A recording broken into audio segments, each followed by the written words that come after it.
In the Museum of Men at Arknights, acting curator Anaton vice curator Medvetic we an honored guest. Pepi, daughter of the Padishah.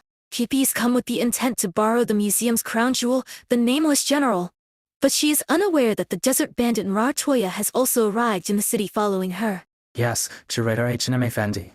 Who put this statue of a songstress with the sculptures from the old calendar Age of Shadows? Completely wrong era. Take it out and move it to Hall 2. I'm on it, curator H&M Effendi. Not here. Not here either. Oh, guests from afar, ripples in the lotus pond follow thee here. Neath the trees' shade, sup sweet dates and fresh beer. Toast now to a midsummer and cheers. Oh, Medvetic H&M Effendi, your singing rivals even the most elegant of foul beasts. I can't tear myself away. Medvetic H&M Effendi, the notes of your lute flow like purest water, like the calmest, sweetest brook. But of course, I have worked tirelessly for months to produce the perfect rendition of this ancient ballad. Words sweet as honey, fingers idle as a slumber foot. No wonder I couldn't find you. You do know that restored lute is going on display tomorrow, right, Titi? To allow the welcoming committee to borrow it for today, Annette, we have an honored guest coming, and the museum must receive her well. It's a special exhibit for the Flood Festival, Titi. Our top priority is ensuring there are no errors in any of the sections. Our visitors can be very fussy about the details. You've been here long enough. You should know better than I. This is your first major exhibit since taking up your post, so I understand that you're a little anxious about it. But trust me, Annette, you need to calm down. No matter what you're putting on display, someone is going to nitpick it. This is Men at Arknights. Every family's got some treasure stashed away somewhere. It's no surprise they turn their noses up at our exhibits. I'm going to check over the new displays for tomorrow. Don't worry, I won't disturb your date with that esteemed gentleman. It's an object I'm studying, not my date. You look at it ever so lovingly, though. Strange. Has Noon picked her up yet since we've been talking? I'm guessing that girl over there is learning how the irrigation channels work. Gonna write a thesis on the history of it. Or maybe she's an epigraph IST, and she's just cleaning the sludge off the stele in the river. What's the difference? They're just different types of history nerd. Blame it on the city's long history.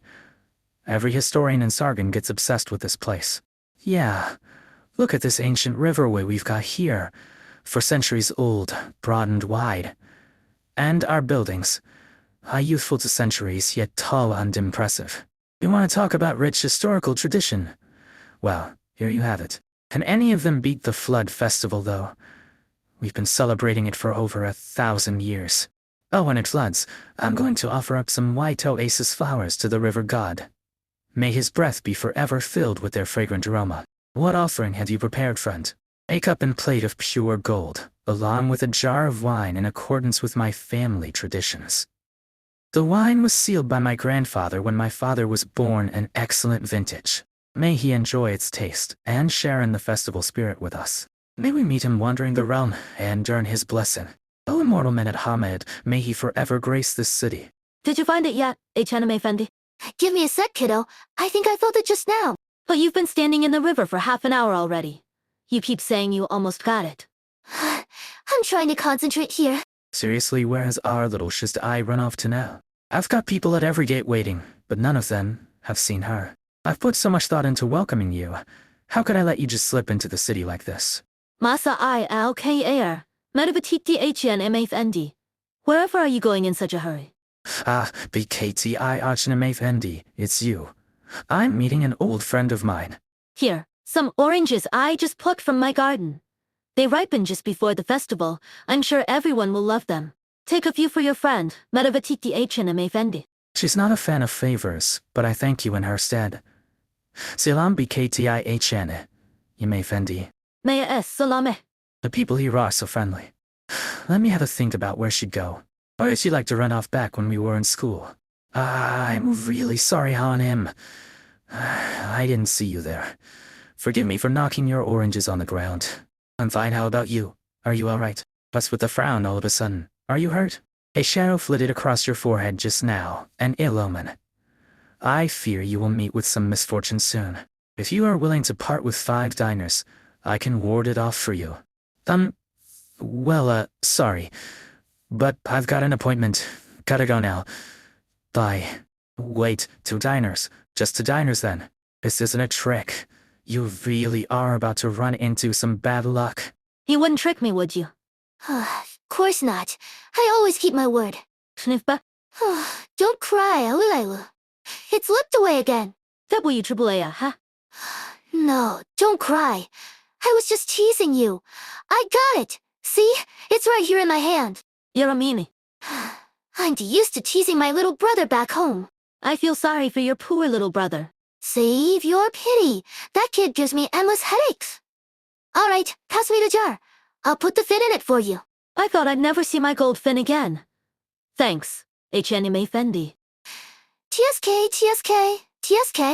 I worked my butt off helping you get your finny friend back. Put a little more pep into that thanks. Now that's more like it. All right, you'd best hurry home already. No more fancy ideas about trying to take your pet for a walk. See you, Anime Fendi. Taking a pet fin for a walk in the river? Reminds me of the crazy ideas I had as a kid. Well then, seems our audience has finally had enough of me groping around in the water for fin beasts. Glad you still know me so well, Peppy. I really don't want to head to the museum so soon. When Annette's in question asking mode, I won't even get a moment's rest. Where is she anyway? She didn't come with you. She's acting curator now. Got a lot of things to do. With the upcoming super important exhibition, she's been busier than ever. Nice. Never thought she'd get promoted right after she arrived.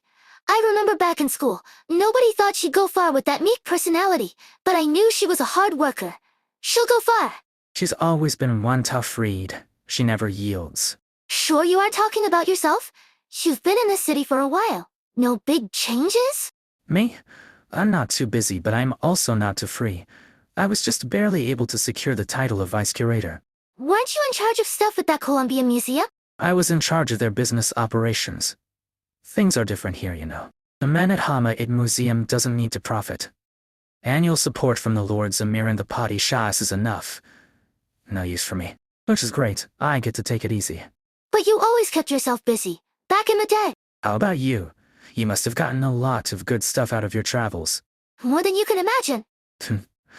Sounds like your report's going to be a lot longer than you can imagine as well. Oh no, it's so hot here. Feel like I've got sunstruck. I'm gonna stay here and cool down in the breeze. Save it. Do you know how many times I used that excuse to help you ditch class? You've been sitting there quite a while, Han Im, and the sun is rather fierce. Would you like something to drink? We have our specialty ligorous juice. Freshly made. Only 5 diners. Or how about an apple and drizzle tea? 2 diners a cup. Perhaps a glass of apricot juice then. Only 1 dinar. I said no. Very well then. Hold on, waiter, not so fast. A pot of your best coffee, if you will, and add some local cardamom cloves. And a glass of ligorous juice for the lady. By the way, coming to Men at Hamite for the Flood Festival, anyone should have filled their wallet. You won't get much out of your trip like this. No offense, but I have always been of the belief that man should live within his means. If your funds are insufficient, there are plenty more other places to enjoy a holiday. I've heard that Das Souls and Bal Va are rather pleasant. Cheap with beautiful scenery suitable for those of more frugal means. You speak wisdom. A truly educated man you must be. You flatter me. And yourself? Broadening your horizons on the road? On the road, I suppose so. I seek my own road to follow. A coffee, Effendi. Here, please. Your Legorese juice, Han Im. I thank you for your hospitality. Forgive me, Effendi. I am simply amazed that the Han Im was so hesitant to part with her money for a drink, yet gave me a sizable tip. It appears my fellow traveler was of small means but great pride. No matter, I shall find some amusements by myself. The bill, please, waiter. 15 diners in total, Effendi. Effendi, there. Wherever has my coin purse gone? May the river wash away these gilded scraps of metal. May those who need them find them as its waters rise. Enough time wasted. I nearly lost sight of my target. I've heard the city of Radiance is adorned in jewels, and that countless brave souls have sought out its treasures without success. And so I walked the long road and arrived here, only to find miser after miser bickering over a few gold coins. A dark cloud floats by, blocking the glaring rays of the sun. The Redman-Ed woman pours coins out of her purse, tossing them into the river with an even hand. The ripples tear apart the sun's reflection. Then she disappears into the crowd, whistling. The Grand Bazaar's apricot juice still hits the spot. Tastes pretty much the same as it did back when we were in school. This is where I thought you'd be, but it took me some long, fruitless searching to remember that we would only ever come here the three of us. When you were alone, you would always go too. The river! I love strolling along the river by myself. Didn't think you'd run all over the place to find me. You are an honored guest, Peppy. We're friends. You don't need to be so particular about all this. You didn't organize some toe curling like range-wide performance to welcome me back, did you? That would be the proper rites and ceremonies. Save it! I can hear the cogs in your brain grinding away as you cook up your evil machinations. So what big discovery got you coming back here? Hey, Jewel. Achel, sapphire bracelets, necklaces, and earrings. Make a set of your choosing. Only 2,000 diners a set. If you like it, then buy it.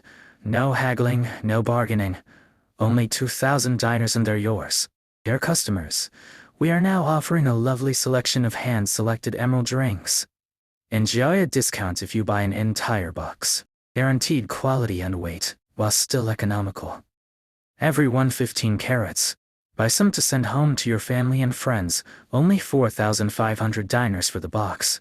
Rubies, sapphires, chrysoberyl, amethyst, rose quartz, olivine. For gems, come to the Grand Bazaar where we offer bulk trade and low prices all day, every day. Men at Arknights drowning in all sorts of jewels. I don't think you're turning heads if it's any regular old gem. Hey, this jewel's pretty extraordinary, okay? Extraordinary. I recently bought a piece of pink kyanite. They say it was once used for purifying water. The origin meme circuit carved into it is incredibly delicate, a work of art in its own right. Sounds rather valuable. I bought a similar tourmaline just last month.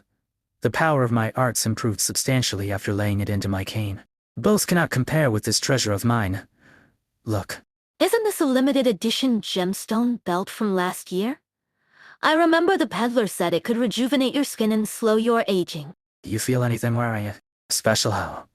These Origania-matched jewels being sold here are already pretty special for anyone coming from outside the city. Let's get walking first, TD. Don't tell me there's some kind of dirty secret behind it. No way, relax, I'll tell you. But before the scorcher of a sun gets too high in the sky, I want to run by Septagram Avenue to buy an idol. Even research needs the blessing of the gods, right? You best walk quick then. That road's going to be too hot for your feet real soon. The target is moving toward the museum in the heart of the city. Considering she was personally welcomed by the vice curator, it appears my information was correct. She is no ordinary woman. What? The jewel you found was a relic of the Shah? Man, I shouldn't have worn open-to-ed sandals. I'm going to have sandal-patterned feet later. I got a clue in a place once known as SCU Bad Arsalan. After a few twists and turns, I finally found it in the territory of a Lord Emir. I also saw some ancient images left by the Shah himself in a cave full of crystals. And I wrote everything down in this journal. It'll make public the true location of the Great Trove, and prove that the Shah's promise to the Knights Mora was more than just a legend. Just think what might be waiting for us among all those riches. Yet no matter how valuable that stuff may be, the true treasure is the clues that will help us reconstruct the truth of that era. We'll find the answers to the Shah's unsolved mysteries one by one, TD. Why would he make such a crazy declaration of war? What really happened in the legendary clash with Karanji UK Hagen in the south?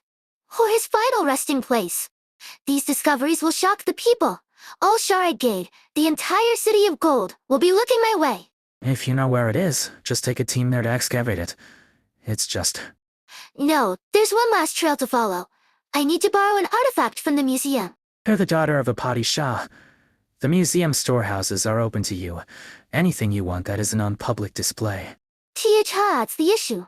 Wait, don't tell me you want. Peppy looks at the facade of the museum, a banner slowly unfolding across it. The banner depicts a slender mummy draped in golden armor, its face hidden by a death mask.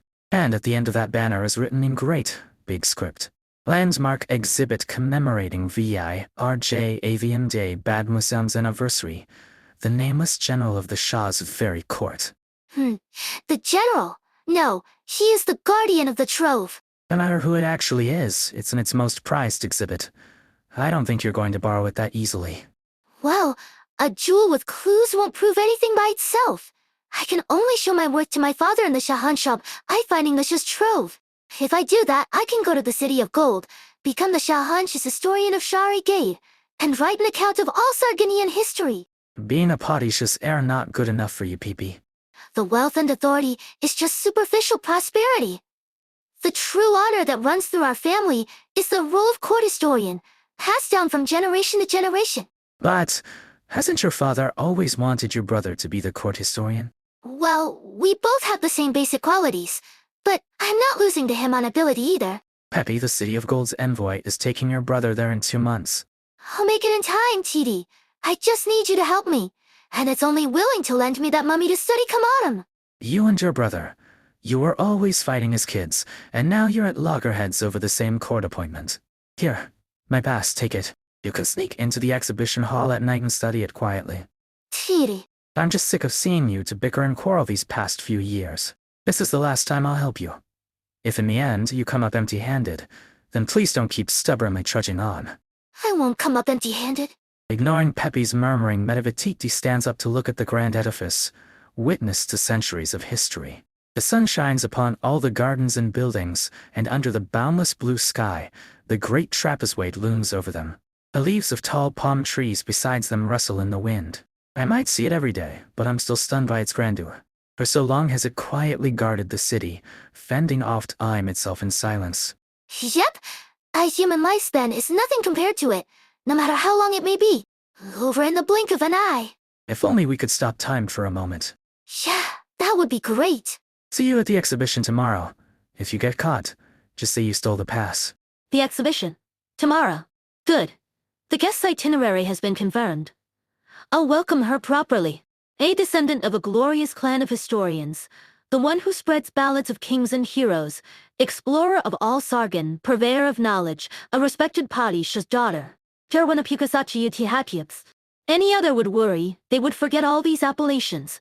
But the one who stands here is Rartuya, and her only regret is that these titles are all held by one person. Fine. I guess the ransom ought to settle my debts, even if it's just one girl. Should be enough to buy a ticket for tomorrow. Never mind. The line would be too long, and the sun too hot.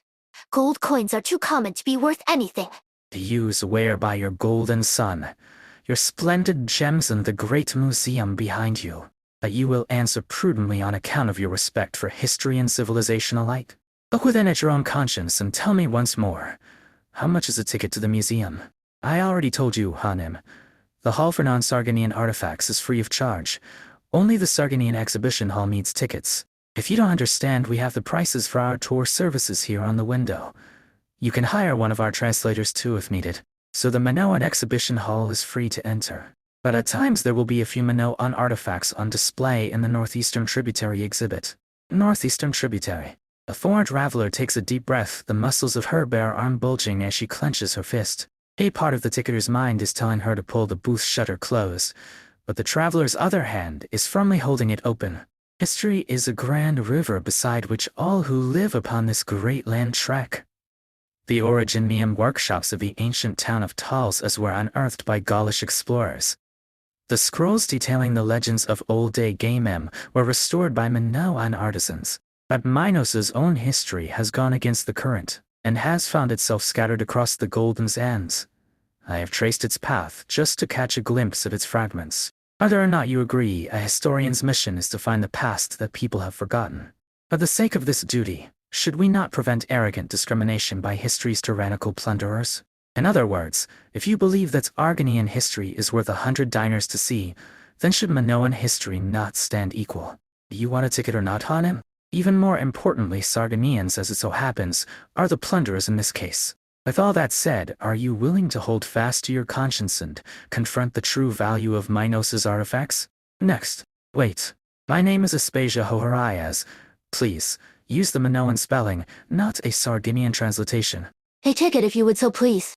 When she isn't allowed to borrow an exhibit, Peppy sneaks into the museum at night, placing her gem into the item, only to find it strangely disappears. She is forced to leave when a security guard shows up. The next day, the nameless general wakes up in the middle of the exhibit. Night blankets the riverbanks. Twin moons rise in loving embrace. In the dark they kiss, and the stars illuminate, and they blush in their glow. Well, you gave me a fright, girl. What are you doing here in the middle of the night?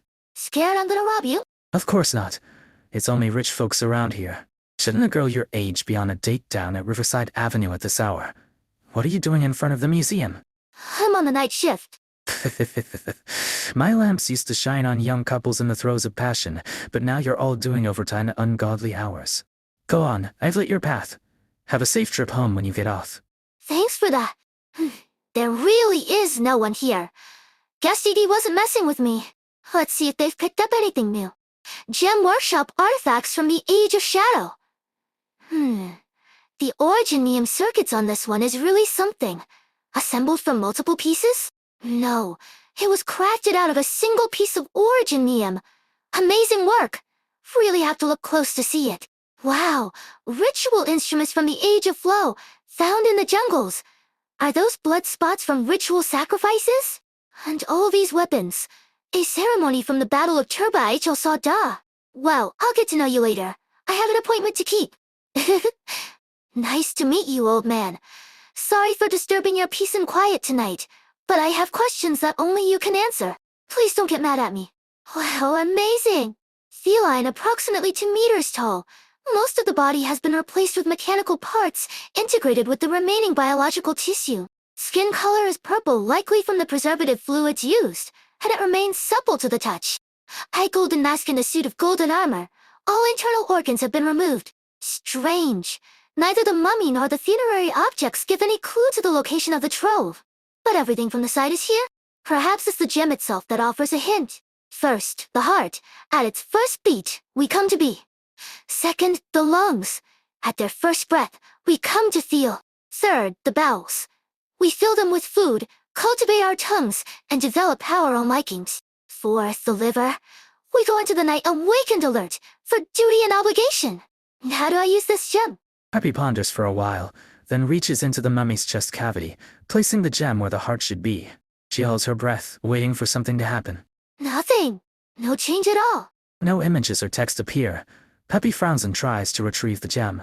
Perhaps she simply placed it wrong, but as soon as she reaches into the chest cavity, she senses that something is off. There should be an empty space, but it feels like she's put her hand into water.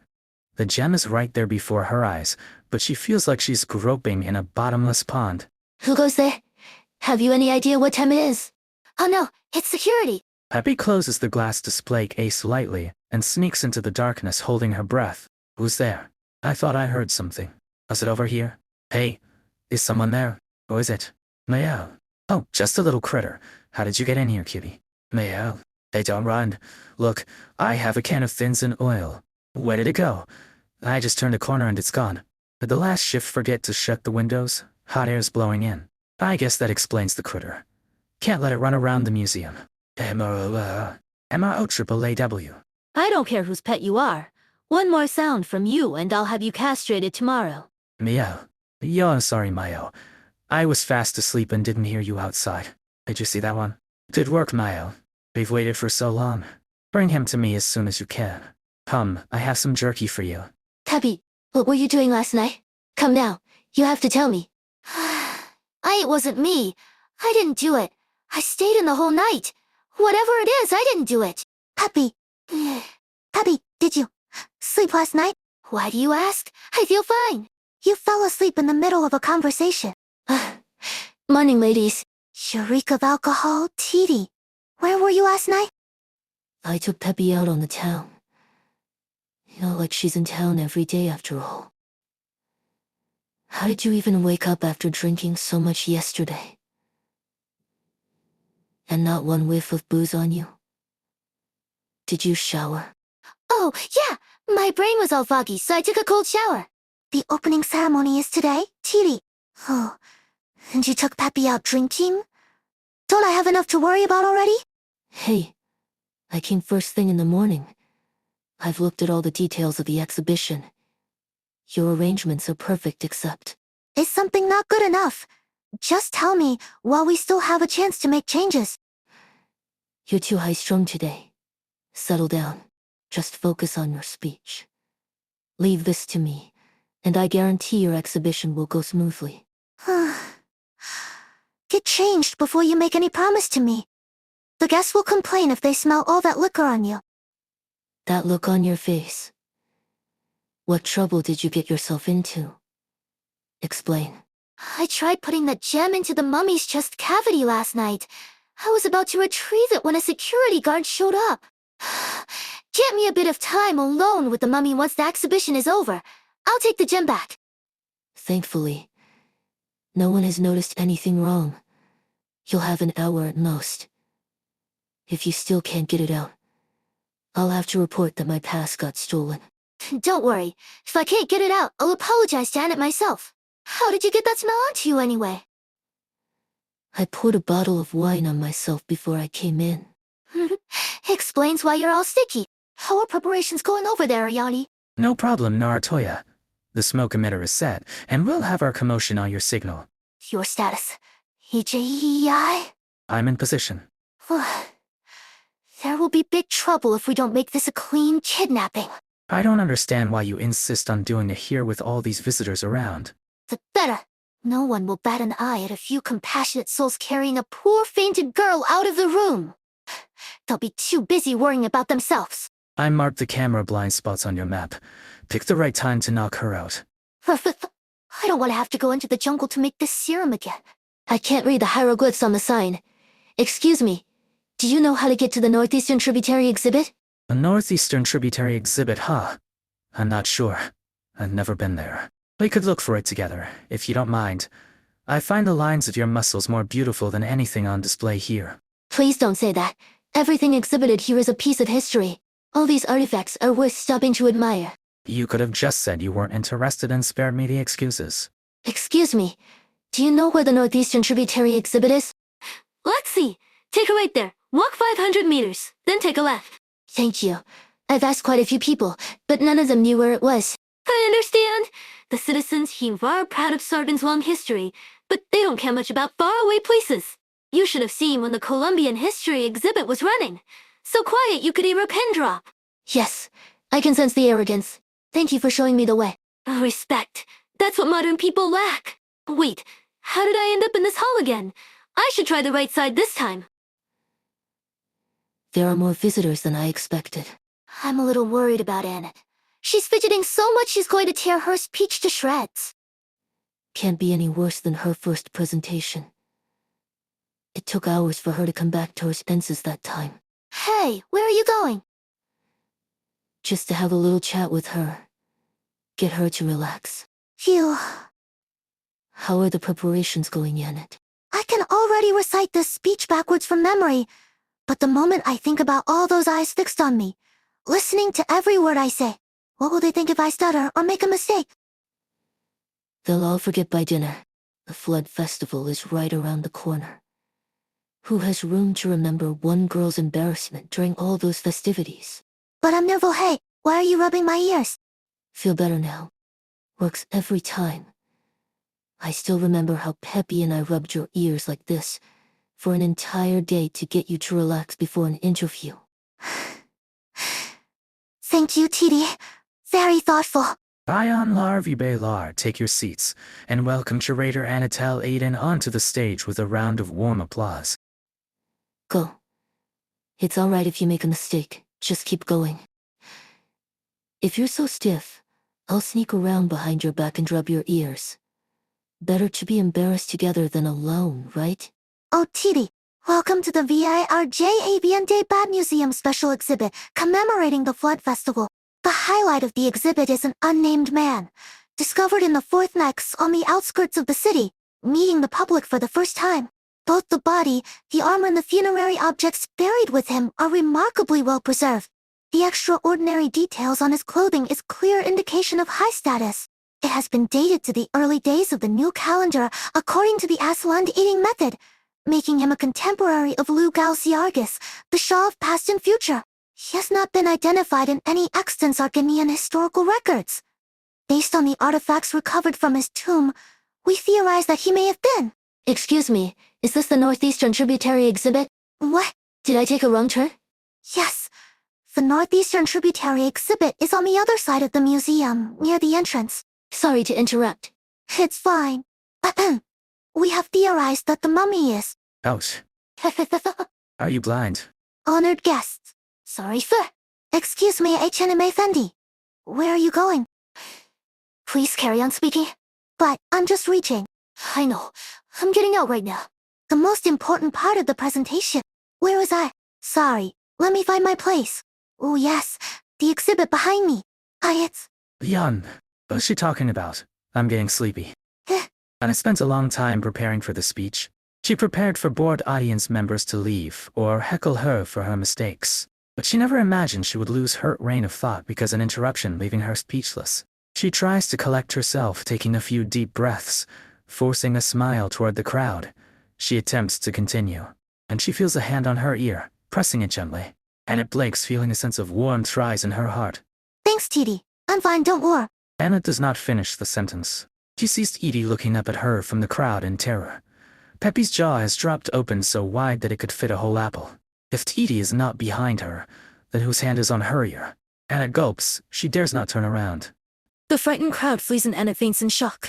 Metavatiti helps organize the evacuation, while Peppy, knowing the reason for the nameless general's resurrection, comes up with an idea to move the mummy and the unconscious Anna to the curator's office.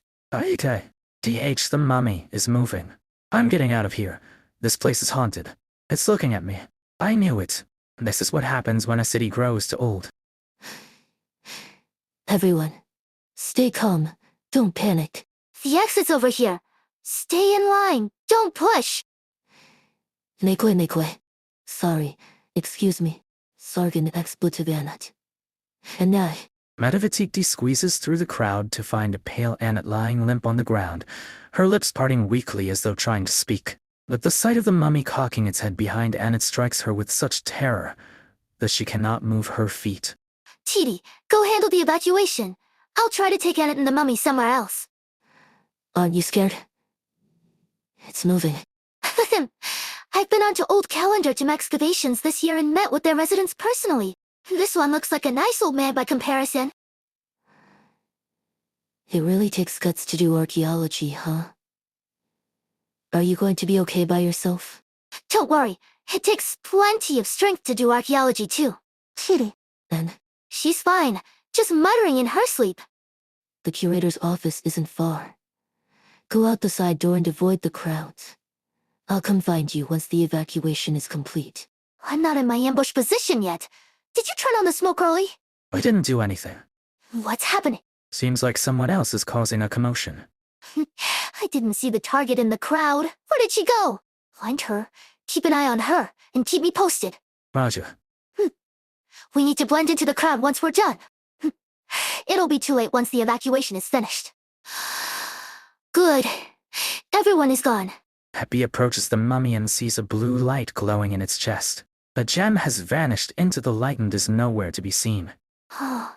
It's not easy to carry you like this. After observing the mummy for a few seconds, Peppy decides to push the mummy's raised left arm back down. Huh? What's going on with you? Peppy cocks her head and ponders how to get the mummy to cooperate. Are you copying me? Peppy takes a step to the left, and the mummy does the same.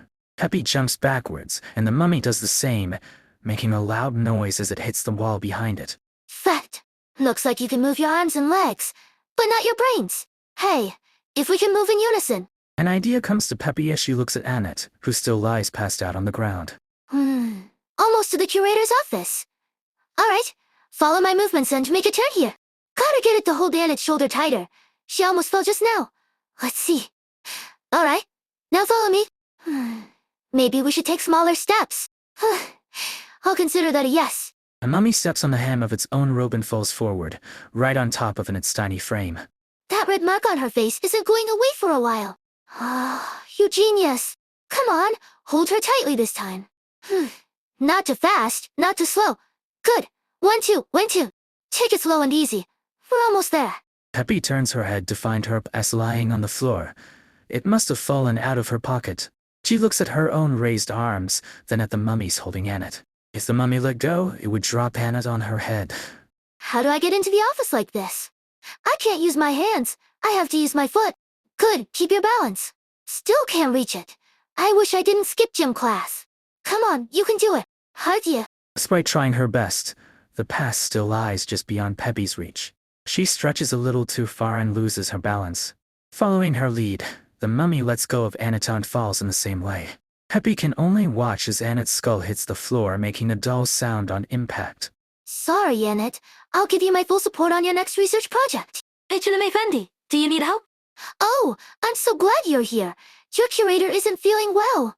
Can you help me carry her into the office? Alright. I said curator Annette on the sofa. Your posture is interesting. Are you sure you don't need help getting up? No, it's a special exercise I do. Okay. What about the exhibit? Should I carry it inside too? No, I can handle it on my own. Alright. Let me know if you need anything else. I can finally move. That was close. Stop staring and come in. Good news. Nortia, I found the target. Yeah, near hole 4. I helped her carry the unconscious curator into the office. I'm certain she's in the office. There's no one else, other than the curator who's still out cold. I also have her pass. No problem. I'll wait here for you. I see. Oh, Metabatik Diachanime Fendihat. What are you doing here, with the whole museum in chaos? We're shutting things down for the day. Help lead these lost guests out.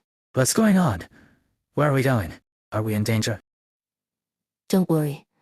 Just follow our staff here and she'll take you to a safe place. But I have other things to do. Alright, look out. WH, what happened? Who brought a cloud beast in here? Pets aren't allowed in the museum. I didn't see any cloud beasts. We'll talk about your negligence later. I've got to catch it before someone steps on it. I guess I'm guiding the tourists outside. Well, I think I can still make it. Follow me, everyone. The exit is this way, to the right. Isn't that the left? Hey, staff here, I'm sure she knows what she's doing. Hey, wait for us. A heavy exhibition hall door is pushed open, then closed again. No one remembers that it should be open. No one cares that it was opened. And no one has cleaned the dusty sign that reads Northeastern Tributary Exhibit in ages. The hall is silent. Aspasia's heart thumps against her chest, almost loud enough to drown out her whispering footsteps. She passes by the black monuments of lost tribes and colorful KJ, Arags casting her gaze towards the dark depths of the hall. Finally, our history awaits me in silence. I must admit that one should look upon history with such solemnity. From which lost temple's relief was the scroll before me drawn? From which Minoan peak was such immaculately white marble hewn, and such imagination, piecing together a corner of an ancient Minoan family with ancient artifacts. It's Unra. I recognize you, the golden goblet that once sat in the center of the temple. My grandfather came to visit you many years ago, as did my mother after him. Much as my family suffered for your loss, why has this museum put it among the clay bowls for fermented milk? They share no common material or style. And where is the other half of the pair? The Sargonians took them all, yet they do not keep them safe. Even the exhibit description, it is a... She takes a long look at the exhibit label, then pulls the metal plate off the wall and looks to the other side. Both sides are perfectly smooth, with only her own reflection upon them. But the biggest mistake is that these artifacts are here at all. A century ago, Minos suffered the shame of Sargonian armies violating Hearth's Isle, trampling on our civilization and history. It should not have been so. I must take them. Follow this flight of stairs down, and you'll find the exit. Now then, I have other business to attend to. Something still doesn't feel right. I don't think this is how we came in. She's staff here. She knows what she's doing, right? Will this way really take us home? I must take you home. I must bring you to the priests of Minos, that they may study and preserve you. Aspasia walks calmly towards the exhibition pedestal and lifts the goblet. Minoan artifacts must not be allowed to lie forgotten in this forsaken, sunless hall. Don't push. I can't see where I'm going. Shouldn't they put an underground light or something in the emergency exit? Hey, there's a lady there setting up the exhibit. She looks more reliable than the other one. Let's ask her. Have you come to see MPO and Kimasi? Is this the way out of the museum? Is there something I can help you with? Peppy examines the reanimated nameless general in the office, while Oya proceeds with her kidnapping plan. Metavitikdi encounters supernatural events, while evacuating the visitors, and the Minoan tourist Aspasia leads the rest of the visitors out of the museum. Look at the level of detail. This guy could even imitate expressions and mouth movements. Let me see inside your mouth. I can see structures resembling vocal cords. So why haven't you said a single thing? Speech is just movement of the vocal cords and associated muscles. You should be able to emulate it. Peppy approaches the mummy and places her hand on its throat. The mummy follows her movement, placing its hand on Peppy's throat. You know. You, no. Peppy draws her hand back, covering her mouth in amazement, wonder in her eyes. So you see I can't speak. Inconceivable. The artificers of Basha's time were amazing. There were those who could seal a consciousness in gems by etching originium circuits on it, then place it inside a body of gold, allowing it to survive for millennia without decay. Lost, varied in technologies. The Shahanshah will be very interested. The trove must be somewhere deep inside your memories. Just copying me isn't enough. You need to tell me where it is. Let me see. First, the heart. At its first beat, we come to be. Second, the lungs. At their first breath, we come to feel. Third, the bowels. We fill them with food, cultivate our tongues, and developed our own likings. Fourth, the liver. We go into the night, awakened alert, for duty and obligation. What in there? The verse ends there. Looks like the Arslan researcher never found the answer. But you'll help me find it, won't you? She stretches out her hand and places her fingers on the mummy's throat. Yes, H.N.M. Effendi. Yes, H&M Effendi. Stop copying me. Stop copying me. She moves her hand from the mummy's throat to his hand and shakes it firmly. The mummy shakes her hand back. I'll take that as a yes to our cooperation. Why aren't you at the door? Why is this office door built like a bloody vault? The evacuation's almost done. AJI. Is the hall window next to the curator office's window? Yes, I'll be careful. Please be quiet in the museum. Disorder is the enemy of reason. Do not push. The statues and murals displayed here are not protected by glass cases and can easily be. As I said, this statue was almost damaged. We don't want to see that happen, of course. History may lie in the past, but that doesn't mean it's not of our concern. What we almost broke might be the joy of those who conquered the peak centuries ago, or their mirth as they raised their goblets to one another. How enlightening and professional. But are you sure you need to keep carrying that statue, along with everything else you're carrying right now? I'm bringing it all back to where it belongs. You sure take your work seriously, even when the museum is about to close. Huh? They announced about an emergency. Haven't you heard? It really gave us a fright. That bumbling woman who was guiding us couldn't tell left from right, and I mean literally. I do agree that certain affairs at this museum leave much to be desired. She brought us to this dump, then disappeared without a trace. I must assent. This is no dump. Here's Manoan. You have no idea how scared we were when we realized we were lost. We'll be trapped in here with all the ghosts, if we don't get out in time.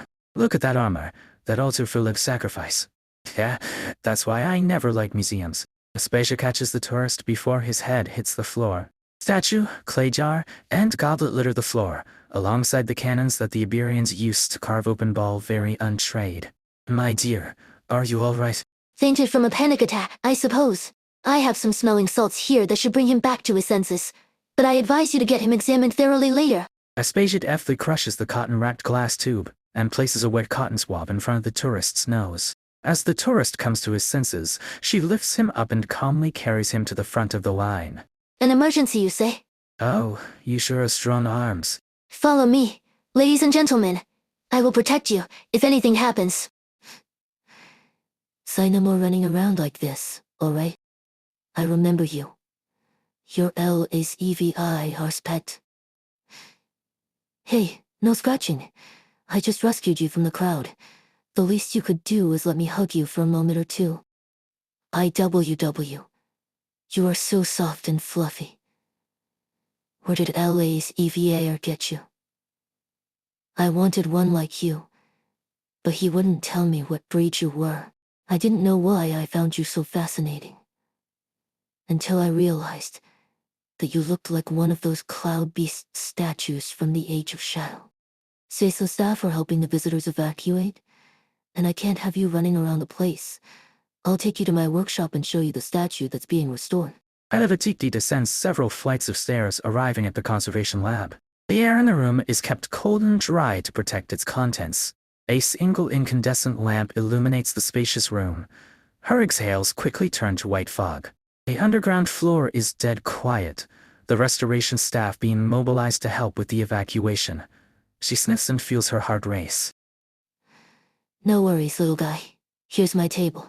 Some resin-like gold-colored substance remains on the table, leftovers from Tidi's work repairing artifacts with origami arts. But the cloud beast statue on the table is nowhere to be seen. I didn't see any cloud beasts. A shadow flitted across your forehead just now, an ill omen. I fear you will meet with some misfortune soon. What? Are you? Did you come back to life like that old mummy? Hey, I didn't fix you so you could run around like Arknights' research subject. And most certainly not to bring misfortune upon myself. Did I hear someone scream? What happened? Andy, what are you doing down here? I thought you wouldn't be coming back for a while with the museum being closed for the day, so I put away the artifacts under restoration. Never mind. I'm in the mood to put in some overtime today. You can go. What? No sign of the visitors evacuating the southeast wing. Isaiah was supposed to bring them out. I have to lock the gates. The vice curator gave the emergency shutdown order personally.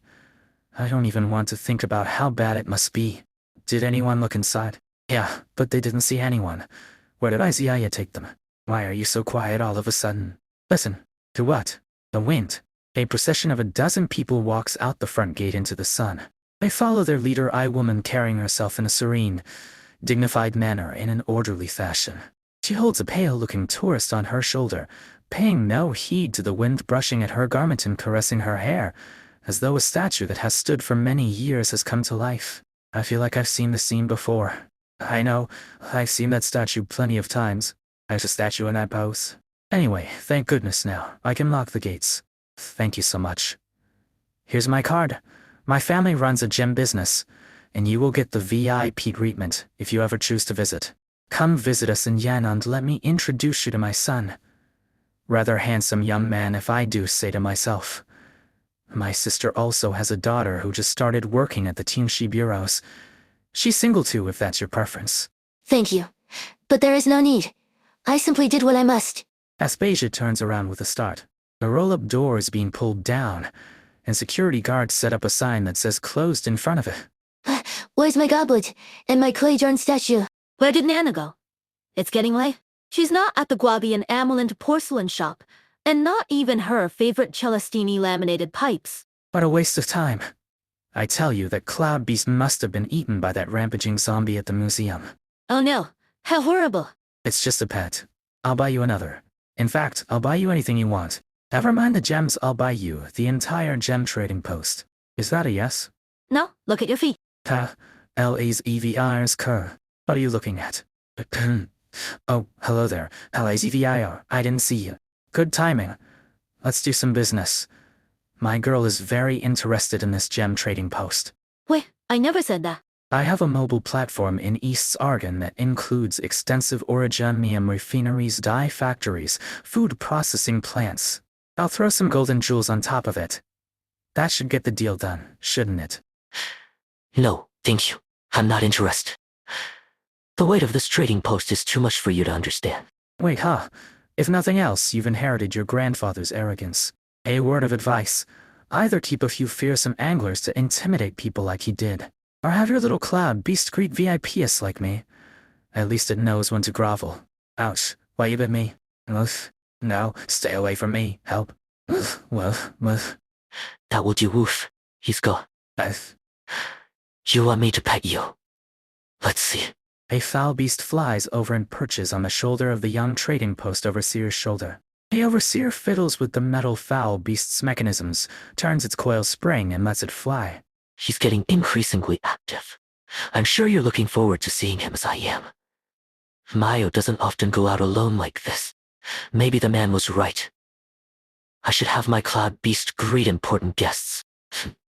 Could Mayo really bring him over? Martoya is stopped in death and raided by the reanimated mummy. While patrolling the halls, Menevatikdai is stunned to discover that other exhibits have begun to move as well.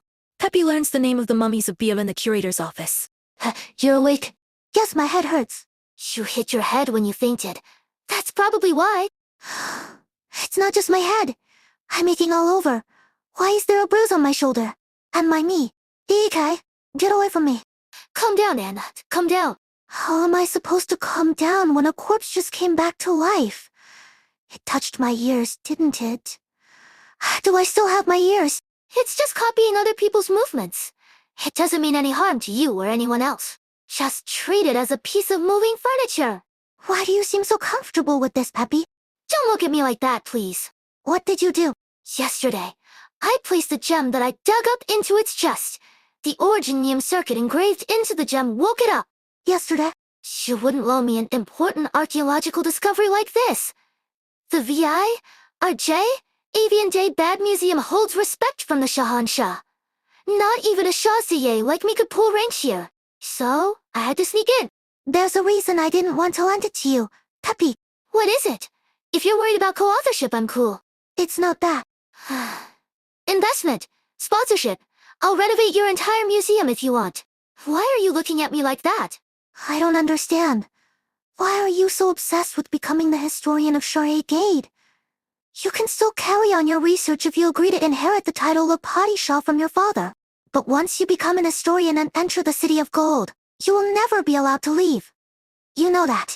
All that you learned in school, all the training you underwent to hunt ruins in the desert, all that you've seen on your journeys, all that will become useless if you're the Shahanshah's historian. Are you simply not happy with the fact that your brother was chosen? My dream of becoming the court historian isn't some win. It's the dream of everyone in my family. We grew up dreaming about inheriting the golden reed pen from our elders. They tell you that whoever holds the pen carries great responsibility to record all that has ever happened for posterity. You are writing the truth of your time, the most complete truth that can be known, which needs no conjecture or investigation and can never be buried by sand and earth. That is what I've always wanted to do. I want to tell Argon's history. I want the glory of the Shah to shine forever by my hand, and to inspire everyone who reads it. Thousands of years later, someone I will never meet will pick up those pages and feel a connection to me and the Shah, linking the three of us. Don't you think that's really romantic, Annette? I should have known that you wouldn't give up so easily. Shouldn't you and TD have gotten used to my stubbornness by now? Very well. On behalf of the museum, I approve the loan of the artifact. Plus another gem. It was gifted to the museum by a private collector many years ago. We discovered that it was connected to the mummy, but we have no idea how to use it. There's a gem at the museum too? That's not the point. The point is I'm allowing you to access it. You're going to hand it over so easily. I never said anything about easy. Co-authorship, investment, sponsorship, plus naming rights fees for the new exhibition hall. Absolutely, with pleasure. Peppy. Yes? Things don't always turn out the way we expect them to. I hope you understand this before you start your investigation. Annette opens the drawer and takes out a wrapped package. She unwraps it to reveal a pyramid-shaped gem identical to the one that was placed in the mummy's chest. Peppy takes the gem, holding back the urge to cry out in joy. Second, the lungs, at their first breath, we come to feel. Don't let me down. Peppy reaches into the mummy's chest cavity. The gem is absorbed by the blue light inside as soon as it approaches. Guardian sealed in sand, I hereby return to you the memories lost to time. Show the path to the Shah's trove, traveler from the past. It stopped moving after I put in the second gem. Did. You expect something different. Okay. Who's screaming? It was TD's voice. Is something happening? I'll investigate. Keep an eye on the exhibit. Why didn't you tell me you were just an ordinary cloud beast? Well, I guess ordinary cloud beasts don't understand human speech. Looks like all the visitors have been evacuated. It's safe for us to go out now. Do you think you could find your way back to LACVA? Or if I put you down outside? Hey, stop hitting me. I'm carrying you so you don't have to walk yourself. That's right. Oh, such nice fur. Come, I'll introduce you to other little friends of yours. Look at the imagery on this powder box. This cloud beast is depicted in equal prominence to a high official. I restored this, by the way. This mural is a rare treasure that came from Shar-e-Gade, the City of Gold. In order to accurately restore it, I looked through every book I could find on the Golden City, and even interviewed people who have been there. Wait, does that make me sound like I'm after the secrets of Shar-e-Gade? Shouldn't think too much about it. You're just a cloud beast. And there's no one else in the museum. It's not like what I just said would get me in trouble. Suddenly she hears the faint sound of cracking. Don't tell me. I'm dead if Ennet finds out. Metavatiti runs toward the display stand and is shocked by the sight of broken glass littering the floor. Display cases use specially tempered glass. In the controlled environment of the museum, an accident like this should not have been possible. She looks up to check on the exhibit, but finds the case empty under the pale light. She feels a cold, sharp object pressing against her back as she attempts to examine the broken glass. If this is some kind of joke, you can stop. I'm too busy for this. Playing dumb? Which department are you from? I'm going to dock your pay if you don't start talking. Metavatiti feels the object pressed against her back move away. She sighs of relief and turns around. One of the interns. You've got nerve. Playing practical jokes on the vice curator. I'll let you off. Easy this time. You. How did you get out of your case? Why haven't I heard anything else after that scream? And it hasn't come back yet. Well, I'll just look around. And it never changes, does she? She's the acting curator, yet her office still looks so bare and sparse. She had so many books back in the dorms. Why aren't there any here? She must be hiding them somewhere. I knew it. A hidden bookshelf in the wall. My bookshelf at home is due for renovation. I should ask her to introduce me to the designer. Lots of labels in here. I didn't know Anna liked this book so much. Let's check the section on Targanian history. Narutoya walks up softly and reaches into her pocket, taking out the syringe that she has kept hidden within. She spent countless days and nights training, even when blisters formed on her feet, in order to be able to walk across a sand dune without leaving any footprints. Now she can walk through a crowded market, bells hanging from her neck without making a single sound. A Padisha's daughter stands before her, all alone. When Narutoya raises the syringe, however, a hand suddenly grabs hers undemobilized as it in mid-air. Narutoya cannot speak. A mummy laying on the sofa has appeared behind her, grabbing her hand with a steely grip. Her struggles are futile, and all she can do is watch in terror as the needle approaches her own neck. The other hand of the mummy is clasped across her mouth, not letting go until the entire contents of the syringe have been injected into Narutoya's veins. As her consciousness gradually fades, she feels the hand lift her by the collar and hold her outside the window. One last thought flashes through her mind as she feels her feet dangling in the air. If only she had more competent subordinates. An insect lurking in the dark. What? What's that sound?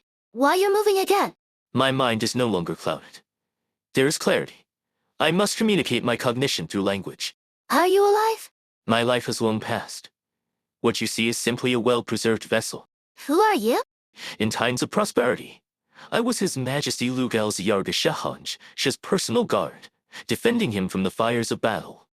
In times of decline, I willingly forsook the sweet release of death for the eternal torment of time, defending His Majesty's troll from invaders, safeguarding the Shahancha's vow, and awaiting the return of the Shahancha. H, how should I call you? My name is Zhiyubei Yidayemu Yan Ore. Why you so easy? You may call me Zubir. Mother, what is that lady doing sitting by the pond, staring down at the water? She's dressed in Minoan clothes. The Minans are said to be great thinkers and debaters. She must be thinking about deep, philosophical questions. Philo. What? But you look so pretty sitting there alone. H&M Andy, the museum is closed. I know. I'm waiting for it to reopen. Well, I'm afraid there's currently no schedule for reopening. According to procedure, the curator must declare the emergency resolved, perform a risk assessment, and report to the stakeholders before a reopening date can be announced. I know. One of your colleagues already told me. As you can see, I'm waiting. You said you left something in the museum. Is it very urgent? Could you wait for our staff to look for it? We can contact you once we found it. No, I can't wait. How about this? I can unlock the door, and we'll have someone accompany you inside. Thank you, Yenta. Mother, What is it? is someone jumping from that window? Aspasia looks up at the child's cry and sees a woman falling from high up. With little time to think or look to the guard opening the door, she dashes over and holds out her arms. Zubir tells Peppy that he needs 3 other gems to help her find the treasury, and the pair search the men at Arknights. On the other side of the city, LA's EVAR, overseer of the gem trading post, instructs his pets to locate the gems. Tiri. Fetch. Who's the cutest little thing? You are. Stop fooling around, Tiri. I've always wanted a pet, but my family wouldn't let me have one.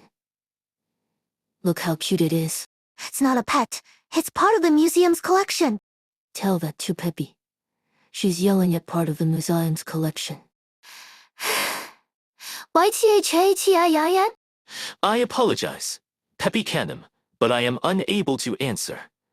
My memories of the troll's location remain vague. You sure you don't want to stop her? I'm starting to feel sorry for that corpse cowering in a corner. Well, try harder. Maybe you'll remember then. I'm afraid that would be few. They who split my memories distributed them evenly across all the gems to ensure that the secret could not be easily accessed. There are 5 gems in total. You may have to find all of them before I can tell you the answer. Where are the rest of the gems? You must know that, right? You don't? The army that defeated me consisted of many Padishahs and Lords Amir. They took the gems with them when they left. It's like looking for a needle in a haystack. There must be another way. Use the golden brain of yours. Zaber is forced into a corner by Peppy, even as the short girl doesn't come up to his chest. He feels a pressure so great, it threatens to buckle even his hardened metal kneecaps. Please, HNMA Fendi, have patience. Then tell me something useful. There is a faint resonance between the gems that I can sense if I am in their proximity. Are you kidding me? You want me to take you across all of Sargon? This city alone holds thousands of gems. I think I sense one faintly. Well, what are we waiting for? Let's go! Look, Danette, she's trying to remove part of the museum's collection. Peppy, Zubair Effendi is part of the museum's collection. We must ensure that he is stored under appropriate conditions, and I can't allow him to be exposed to the elements. Leave that thought and do your research here. Do I know Tigawa? 40% increase in funding next year? Double? What's come over her? Zubair Effendi. I know it's not exactly polite to ask a man for his funeral effects, but I would be remiss. Can I borrow this for a couple of days? Course HNMA Fendi. You can come out now, Zubair. There's no one here. How do you go through a hole like that at your size? It's like you turn liquid or something. My body is extremely flexible, allowing me to pass through narrow spaces. I thought I would have to tear down the wall if you couldn't get out. There is no need. Zaber closes his eyes and shakes his sea-strum. As the chimes ring, the wall around the hole slowly turns to sand, falling to the ground, leaving behind a much bigger hole. With eyes wide, Peppy walks back and forth through the hole, then picks up a handful of sand. Why didn't you use your origin Neomarts? I almost hit my head crawling through the hole. You didn't ask. Well, you should close it back up. Wouldn't want anyone else to see it. As you wish. The chimes ring again, and sand flows back into the hole. Soon, there is no sign that the hole was ever there. Centuries ago, there was nothing but sand. Now, tall buildings line the streets. Such prosperity. Lamps line the banks of the river flowing gently through the city. It reminds me of Sharch Shami H, built upon an oasis. Sharche Shami H, the city of springs? I thought it was just a legend. No one has found it in centuries. No, it was very real. Its Padishah was a despot who challenged the Shah's authority on multiple occasions. I had to pay him a personal visit. And that? And then it was no more. Did the whole city have to pay for the single Padishah? I did nothing but cut the Padi. Just head off and throw it into a spring. It was the chained slaves who burned the city to the ground. If you visited yourself, you would be shocked by the filth and stink. They made sacrifices in the water, but the water system was primitive. Please stop. I can almost smell it. I see. Can we go to the river? No, not that way. It's early. The banks of the river are still brightly lit. And it would kill me if someone saw the museum's collection walking the streets. I know a place. Follow me. Curator Annis, we've taken inventory of the collection. Here it is. Medavatit Daikanam. What are you doing here? Annette went to meet a guest, so I'm taking over some of the documents. The Padishah statue wasn't damaged in an accident. It was missing one eyeball to begin with. Who wrote this? How's my impression? But it's true that the statue's records are wrong. Be careful next time. Really? Let me see who was in charge. ICI and Denaya. I think they were under your... Here. Age of Shadow exhibits counted twice. Make sure you double check. This is. My favorite place in the city. You like empty streets. It's not like this during the day. Everything in Man at Hamite goes through here. Merchants from all across the country come here to trade gems, furs, spices, crafts. People come from other countries too, often making large transactions. If we're going to find a gem somewhere, this would be it. Deep in the Grand Bazaar is a trading post dedicated to gems. Virtually every gem in the city passes through it. Do you sense the gem we're looking for? Are you listening? Forgive me. I'm curious about the crafts being sold here. In my time, animal sculptures like these were guardians of tombs, companions for the dead. Now though, they are being peddled on the streets as everyday items. Well, it's a decorative sculpture for home use. 25 dinars. From the murals on the walls, to the hieroglyphs all around. Many things feel so familiar, yet so strange at the same time.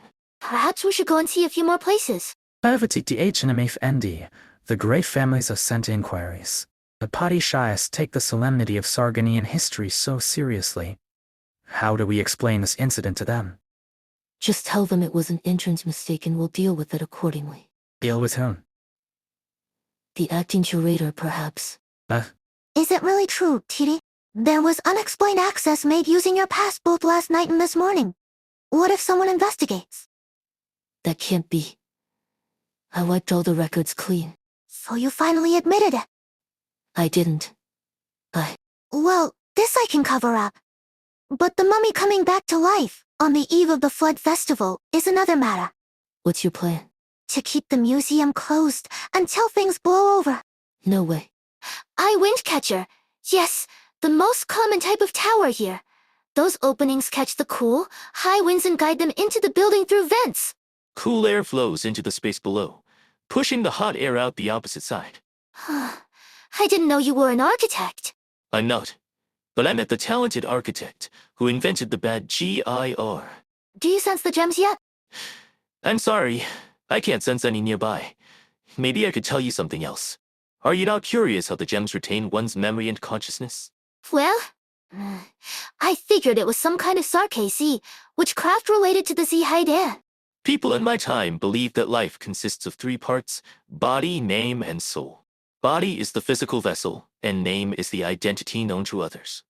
The soul, however, is what truly makes us human. It is the emotions and experiences that form our character. All three parts must be preserved together in order for life to be eternal. The body can be replaced with something more durable. The name can retain its meaning by being passed on through generations. I know. That's the genesis of Sargonian noble heritage. The soul, however, is the frailest of the three. During the Age of Shadow, it was discovered that part of the soul can be preserved, in a manner of speaking, by etching it upon a pure gem with originium circuits. Like the gem in your chest. I've only ever read about it in ancient texts. Scholars call it superstition, born out of a lack of understanding of the nature of life. That is a misinterpretation. However, the true mystery, the method by which a life's journey is engraved, has long since been lost to time. Or it might exist, to some degree. Gems with engraved originium circuits can still be found in this city.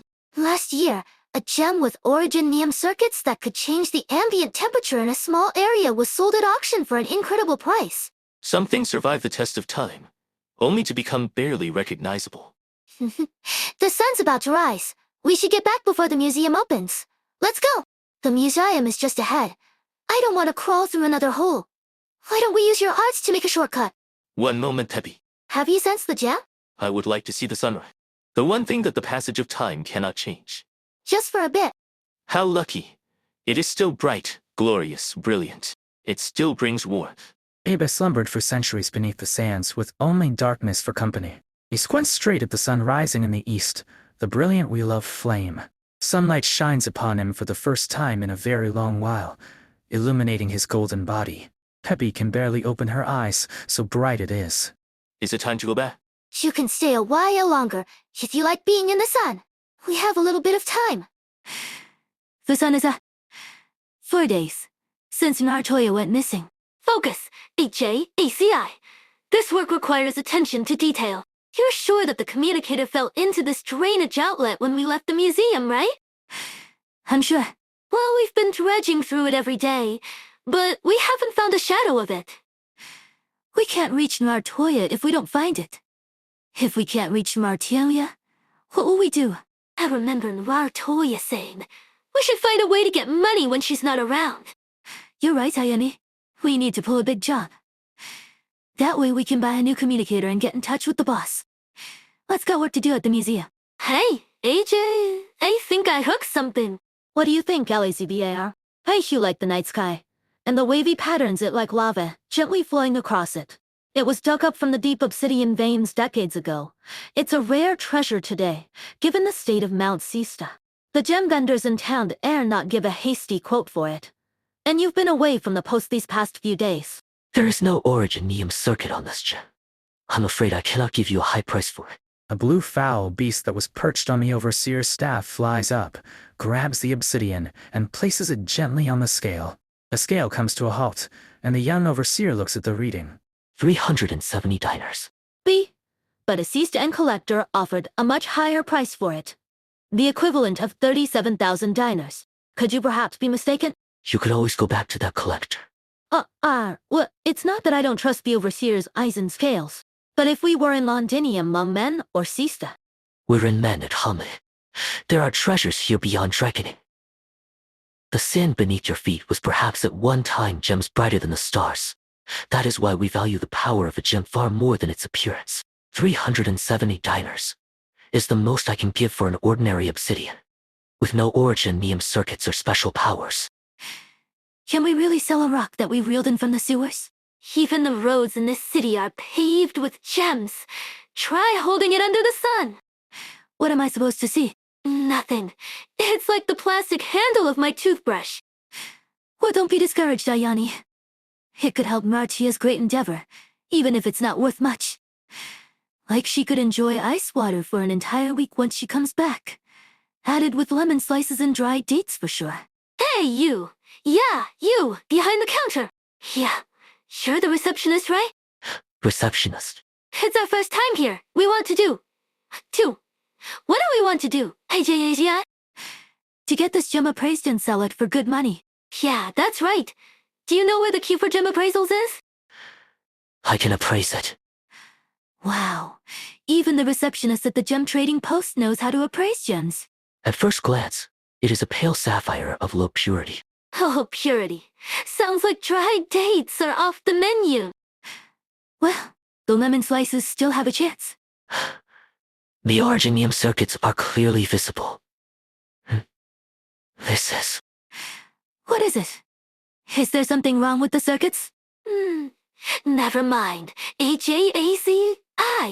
The gem probably doesn't do anything, judging by his reaction. No, it does. The Originium circuits on this gem can induce excitement in small animals. It makes small animals excited. Where are you going, Ayane? Back to work at the museum, of course. You know how much money we're making per hour carrying boxes. Forget that blue toothbrush handle. Can't afford to waste our time here. Wait for me. Wait, your gem. I was going to say I could offer 50,000 dinars for it. Meow. Mayo. Meow. It's okay. You tried. It's not easy to see him, is it? Hey, Mayo, try this. Glad you like it. What's that? You found your motivation again. All right then. Go with Roof to find the gems. They finally converged upon the sea. At the harvest gathering, Peppy realizes that the second place prize is the gem she is looking for and comes up with a plan to win it. Aspasia recognizes the third place prize as the other goblet that belonged to her family.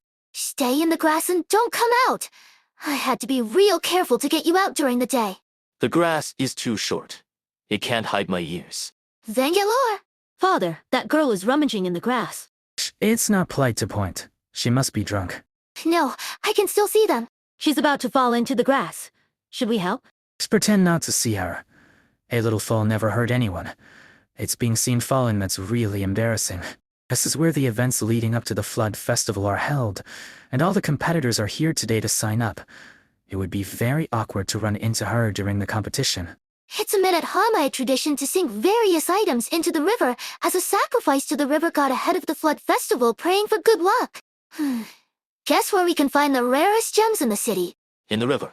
Wait here, while I go get one of the bush trimming carts. You can sit in the bin for collecting fallen leaves. That way, we can get you to the river without anyone finding out. Are you sure this is a good idea? Come on, stop tugging at my shirt and duck your age. Stay hidden and stay put. I'll be back soon. Meow. O-O-W. Creature. Many statues here were carved in your likeness. Beautiful. No wonder the people here love you so much. Do you want me to pet you? But you're too far, and Peppy told me not to move from here. Can you come closer? Please don't be angry. Perhaps I can move forward a little. Meow. Meow. Wait. Hey, Sabor, stop gawking at cloud beasts. Look what I found. Why do you look so dour? I am not dour. Then get in here. I've measured it. It should fit you with room to spare. It's a little dirty. Dirty? Just some fallen leaves and a piece of scrap paper. You whirred it out of a hole filled with sand and dirt. I respectfully decline. All right, I'll clean it. Fallen leaves. Scrap paper. It's a leaflet. It's not even that dirty. Peppy spreads open the rolled up ball of paper. She freezes on the spot. Harvest gathering. What is that? Heart of the local festivities. Competitors display their most valued possessions, and the winners get prizes from the sponsors. Many of the prizes are familiar. The second place prize, in particular, brings back memories. Of course it does, Bear. Do I still have to go into the bin? Of course. I cleaned it for you. The mummy won't. Is she finally awake? I'm glad that was just a dream. I don't want to be haunted by the dead this year. Please don't throw the vessel. Even if it is your own, you may not harm others while using it. Sorry. I thought it was my knife I was throwing. Apology accepted. Good morning. What? In the silence, Narartius eyes up the stranger before her, who gives off the aura of a seasoned warrior. She slowly moves her hand to her belt, while carefully taking in her surroundings. Her coin purse is still tied to her belt, but her weapons are gone. Her knives are lying on the tea table on the other side of this unfamiliar room. The room itself seems unremarkable, but this is a city where even the manhole covers are laid with gems. Nartia knows that even the most unremarkable thing here can command a remarkable price. You who saved my life. Once I get out of here, I'll have all my subordinates remember your name. How much do you want? I'm sorry, if you mean the bread and fruit that I brought back from my morning jog. These were a gift from others that should not be valued in terms of money. I wasn't asking about that. Why I don't get good stuff like that when I walk the streets. You mean it's free? No taking back your word. How are you feeling? Based on my medical knowledge, I do not believe you're injured, but you had been unconscious for a long time. I'd forgotten to sleep for a while. Guess I was making up for it. Consider it a bad hereditary habit. Hereditary, as long as it's nothing serious. Feeling unwell anywhere. She reaches for her neck instinctively. The needle wound has healed, but the memories from before the long nightmare begin to float to the surface. The past that never arrived, the failed kidnapping, the terrifying mummy, the feeling of freefall, the faint sound of wind. I didn't think I would ever wake up from that. Wow, is that what dying feels like? It's terrible. Thank you for saving my life. If her name continues to be spoken after her death. But if eternal life means an eternal nightmare of being chased by mummies to the ends of the sands, then I must reconsider whether it's worth it to have my name known all across Sargon. You jumped from the window because you wanted to have your name known all across Sargon.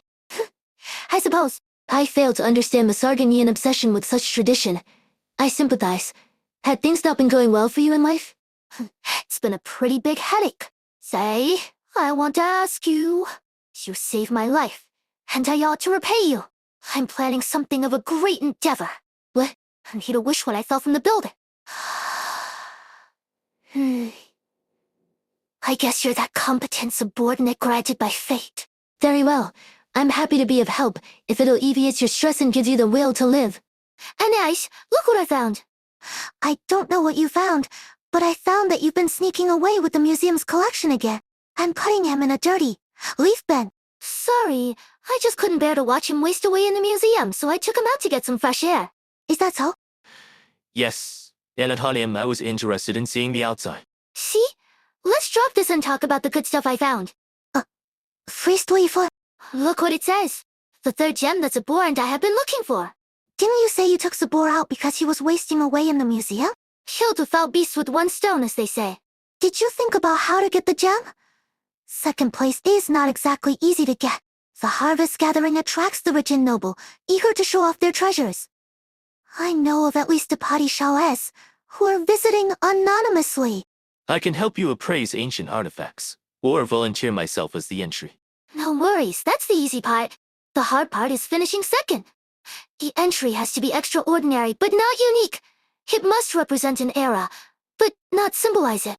You need finish exactly second to get the large gem with unique characteristics and Shaw era markings. How to finish second? That is the question. Do you have an idea? Peppy does not answer. She looks up at the skylight, squinting. It is past noon, and sunlight spills through the round skylight, casting an oval of light on the ground. Standing in the middle of the oval, Peppy grins from ear to ear, pointing at the sun outside. Entering with a a KTT statue? Not a bad choice. No, I'm just expressing my gratitude for his inspiration. I'm not entering an I am associated with him. Look at the circle he's casting on the ground. Doesn't it look like? I see.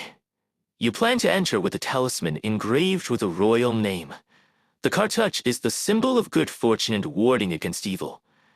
Perhaps that will catch the attention of the judges. What are you people talking about? Isn't this oval of light just like a golden slipper? Slipper? Yes. I'm wanting that gem with the golden slipper that's been passed down through my family for generations. I don't want to keep crouching behind this wall. Can I go in with you? Stop complaining. I got you your ice cream. Can you actually taste it though? No. I'm just curious what all those people were queuing for. Is your curiosity satisfied? Eat up, or your head is going to melt in the sun. High Street created in my image. I'm surprised how popular I am here. You may not be able to taste it, but you can feel the coolness, right? Not so much a sensation as an impulse. An impulse to jump into the river, allow the water to flow over me, and have a good swim. That's just how we normally spend the summer, isn't it?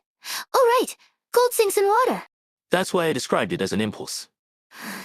All right, be patient, and I'll take you to the largest artificial lake in town once the sun goes down and the competition has ended. I'll be going. See you later. The papyr's reeds sway by the river, its waters of purest Al-Azarat. It wends its way by the golden dunes, fed by our gifts of gems. I knew you were here when I smelled synthesized chromoman. My watch tells me the competition doesn't start for another 30 minutes. I thought it was unfashionable in the new city to arrive on time. 27 minutes and 50 seconds to be precise.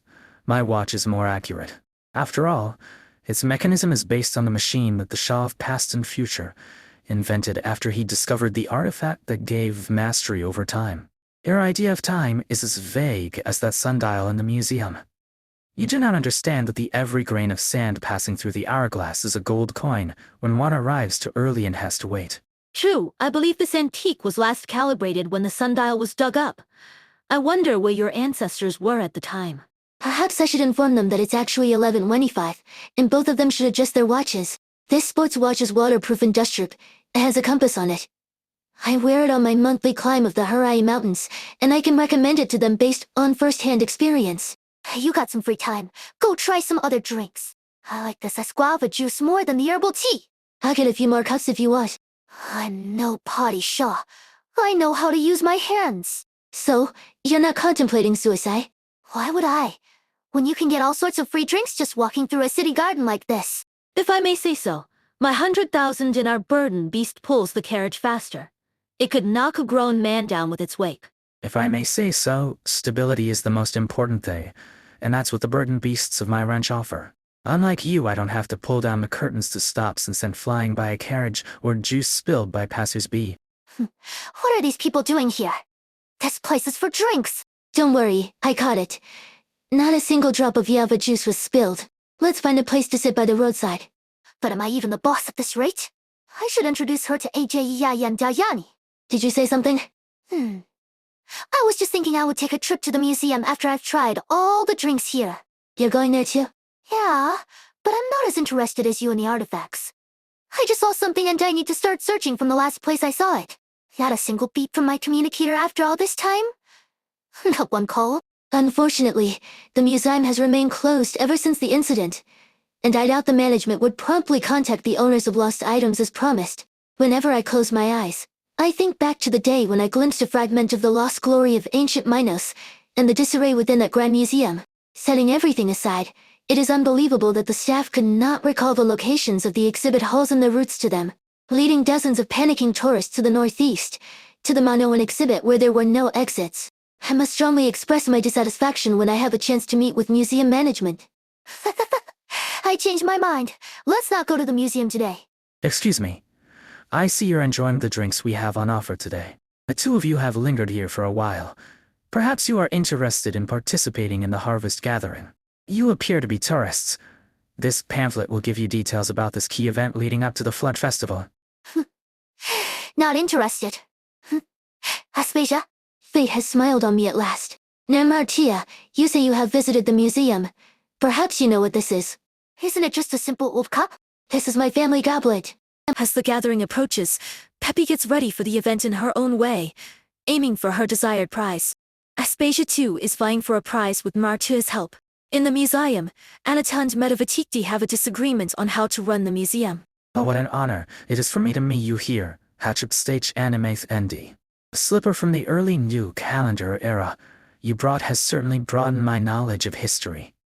I had no idea the people of so many centuries ago had such fine techniques in crafting footwear. To think they could make a shoe that fits the curve of the foot so well.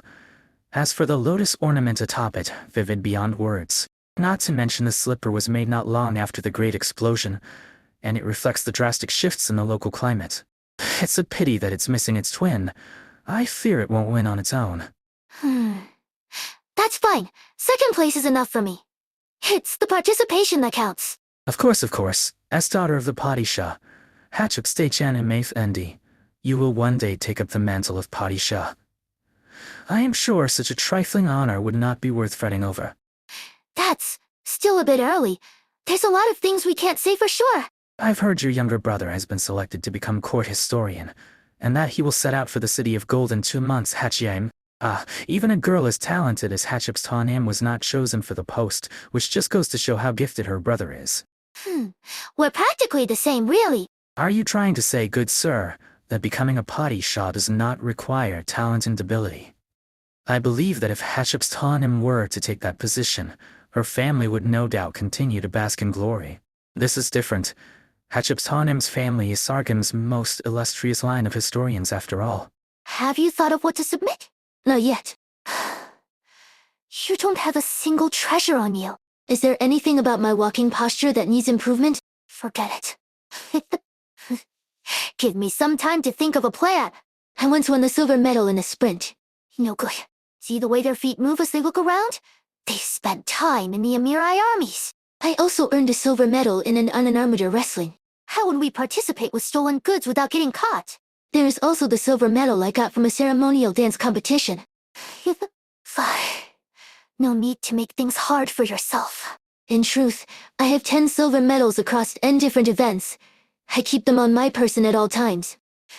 10 silver medals? These medals are embodiments of traditional Minoan culture, and my most prized honors. Honor should not be regarded as a rarity with which to judge superiority, but in particular circumstances, I have no other choice. Besides, I hope you do not misunderstand me, Nartia. I would never resort to anything dishonorable. It would disgrace my family. My great endeavor. Sorry, did you say something just now? I was just saying that considering you've never won a gold medal, it's no wonder you want that gold cup. I have a plan. May I ask why the herald lead me here? What orders am I to receive? No orders here. Just a request. If you happen to see a single golden slipper, do not give it to high a mark. But also not too low. We must still uphold the professionalism of our historians. Let's say, second place.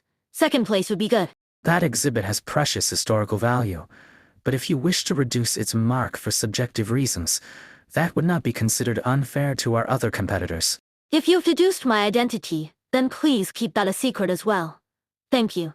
I will, resplendent on him. Sorry. I'm definitely going to apologize to all my teachers and fellow archaeologists after this. Did I scare him? Why yes. The set of silver medals from M Minos. Must get a high mark. It will get third place. We gotta worry. I already had a talk with most of your fellow judges. We got along rather well. I hope you will too. Ah, Tarisha FND. The corrupt must be hanged. Forgive me. I don't see the judge here either. Must have been escorted back to the meeting hall by security. I better go get my own things done. The sun waits for no man after all. Who is this I happen to run into? Unluck. Sorry, could you say that one more time? I am honored to inform you, H-Anamath Endi, that your entry has proceeded to the final round of judging. In other words, you are now in the top 3. No, not that. The other part. I ask that you follow me to the riverside in a little while, where the prizes will be given and the treasures will be immersed into the river. So, you're going to throw my 10 silver medals into the river? Perish the thought, H-Anamath Endi. That would be rather crude, and we would never dare to offend the river god. We will place the treasures atop a small boat made of papyrus reeds, alongside gold, silver, and jewels to help weigh it down. We will sing hymns and chants as we watch the boat slowly sink into the waters. This wasn't mentioned on the brochure. I am terribly sorry. It was written in the instructions all participants had to sign. The competition's original purpose was to find treasures with the most historical value to knock upon the gate of the god. During the Flood Festival, those favored winners will witness the river god with their own eyes as he wanders the riverside. Forgive me. This was my mistake. It was close to the cutoff when I signed up, and I did not have time to read all 10 pages of instructions. Ah, that is a shame. As it is extremely rare for tourists to reach the final round of selection, you will be given a second opportunity to reaffirm your commitment. Do you wish to continue participating? Yeah, Artoya. She hasn't returned yet. Do you wish to seek a specialist consultant? I can bring you to the chief judge to discuss. No need. What I seek is not a suggestion. I will continue my participation. Hello? Hennet, listen to me. You can start preparing the victory feast now. I promise you that I'll stick the gem in when we get back tonight. If Jabir goes through any changes, you'll be able to see them for yourself. Relax. I've been taking good care of him. No stains or damage, I promise. Why you want to speak to him? No, he's under my protection, right? How can I just give him a communicator when everyone's staring at me? Why don't we talk about something else? You don't know how hard I've had it. I've been talking up these old pedantic judges all morning just to guarantee second place. Listen, they're about to declare the winner at the big meeting spot. Once I get the gem, I'll head right back to the museum, where it's nice and quiet. Sorry. It's fine. Weird, not like the sidewalks narrow here. Phew, I can finally rest easy. Peppy's handled the gem issue, and Zabir is just fine too. Should we have a drink together later? Is there something you wanted to say? You're not going to want to hear it. You might think this is ridiculous. But I feel like we might have to start the exhibition over and keep the accident under wraps. Just treat it as some sort of performance gone awry. Then display it in a more vivid and true-to-life manner. So display a walking mummy and some artifacts. Push up ticket prices a little while we're at it. More or less, I guess. You do know what our people used to scare crybaby children, right? The exhibits being a bit odd isn't a bad thing. My old Columbian museum had an exhibit. Has science gone too far? Creative ideas that would be scarier successes than failures. History itself is the foundation of this city. Isn't the foundation that vein of gemstones that's nearly dried up? You really shouldn't say things like that when we go to meet the nobles later. That family is as ancient as the bricks in the tomb in the museum's Great Hall. They can be rather conservative. Meddling here and there. What's wrong with those high-ups anyway? Can't they just fork over a sum of money every year and forget about the museum like Peppy's family? I worked hard to become acting curator, Titi. I really don't want to cause any sort of inconvenience. That's not what I meant. Have it your way then. I'm leaving. Titi, Next up is a descendant of a glorious clan of historians, the one who shares ballads of kings and heroes, explorer of all Sargon, purveyor of knowledge, a respected Padishah's daughter. Achib's Tan Imend, her rare treasure. This golden slipper is adorned with a lotus flower woven of gold thread, specially designed to accommodate the sudden changes in the Sargonian climate at the time, with distinct characteristics from the era. Not only that, but it comes from an illustrious family of imperial historians. It would be difficult to find a slipper so well preserved in the marketplace, and is a submission rather uncharacteristic of a family of historians at that. For past ceremonies, such families would usually submit letters, manuscripts, and other pieces of writing. But today this soul slipper reveals to us another side of the life of a noble past.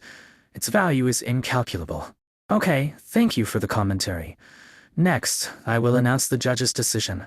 What a shame, Resplendent Hatshepsutanim, off by a mere 0.5 points. You are in second place for now. This result was born in the interests of fairness and our respect for history. I do hope you understand, Hatshepsutanim. Oh, don't worry about it. I expected as much. Man at Hama, it is honored to undertake your challenge. Let's move on to the next item, shall we? Very well, next. We have the last, but certainly not the least, entry into our competition. A foreign treasure, a set of silver medals from Minos. We invite our expert to give an assessment. They are all aware that places far from Sargon also possess their own brilliant civilizations. The art and culture of Minos has proven to be harmonious with Sargonian social mores. This set of medals embodies not only the Minoan love of sports, but more importantly, unlike most of the other entries, its year of manufacture can be determined with precision. Indeed, our lives are well adorned with gold, but products fashioned from silver are a rarity. In fact, some historical periods saw silver considered the more precious metal. What a fascinating analysis. Well then, which three contestants will win the opportunity to represent the city in offering these treasures to the river? Do allow me to announce this particular treasure score. This level of fierce competition is unprecedented. Your final position is third place, Asbojehanim. Though I regret you did not place higher, you have still secured the chance to perform the offering. I thank you. This was precisely the approval I sought. However, if you so permit, I would protest your arrangement of these prizes after we conclude. I believe a golden Minoan goblet should rank higher than a third-place prize. Very well, Hanim, but please come up to the stage first with your treasure. Go with our attendant there. In third place, Asbajahanim. In second place, Hatshepsutanim. In first place, Rishad-Hanim. I ask that our three winning contestants take care not to damage the treasures they are holding. Una, terribly sorry about that. It's far hot, and I collapsed for a moment. I couldn't hold it steady. This is quite embarrassing. It's a pity this ancient clay pot I brought shattered to pieces. I assumed that offering pottery chips would be an affront to the river god. I don't believe this has ever happened before. This is heartbreaking. I fear I will have to give up first place. Resplendent Hatshepsutanim, daughter of the Padishah, you hold the highest title among all attendees. To bestow first place upon you is only fitting. And so I've voluntarily renounced my position and withdraw from the competition. Huh? What an unexpected turn of events. But I do believe everyone is in agreement that our resplendent daughter of the Padishah should be awarded first place. And so our second, third and fourth place contestants will become our new first, second, and third place respectively. Let's all give them our heartiest congratulations. At the announcement of the competition results, the first place winner forfeits, leaving Peppy and Aspasia without their desired prizes. Nar Oya decides to use the gem Aspasia one as bait for Peppy, but unexpectedly, the gem lands in Metavitikti's hands. The papyr's reeds sway by the river, its waters of purest Al-Azaret. It wends its way by the golden dunes fed by our gifts of gems. May I see him by the waterside, may I follow him to eternity. Amidst the ardent applause and passionate singing, the winners stiffly walk along the shining bejeweled street. A reed boat bearing the heavy weight of history slowly sinks into the river. Golden slipper and Minoan silver medal alike become no more than a string of bubbles. Regret? How could I possibly have any regrets? Meeting you has been the best thing to happen to me this entire competition. Hatshepsutanim. What worth would a competition ranking hold compared to such privilege? If I may be so bold, I believe a group photo of us losers with the champion would be fittingly commemorative. Would you do me the honor of having a photo with me, resplendent Hatshepsutanim?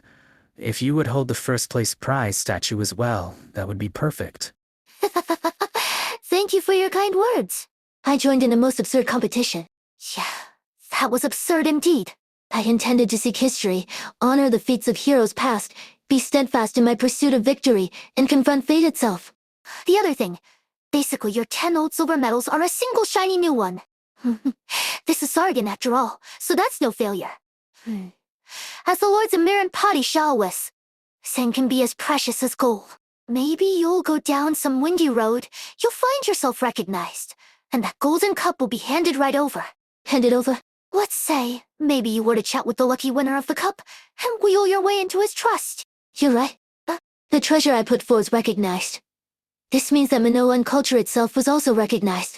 Even if the assessment of judges was strikingly superficial, the scoring of the silver medals in my position are sufficient proof that even Sargonian historians hold a basic respect for Minos. I should have words with the collector of the goblet. If he were to understand the deep history behind it, perhaps he would be willing to sell it back to me at a price I can afford. Well, if it's enough to cheer you up, I guess we'll call that a victory. Thank you very much. Narti are too kind. Just like the wise men debating around the white columns, you have awoken me. I will not lose the honor that those silver medals represented. In fact, I have now one even more in turn. The trick played upon me by fate is unworthy of notice by comparison.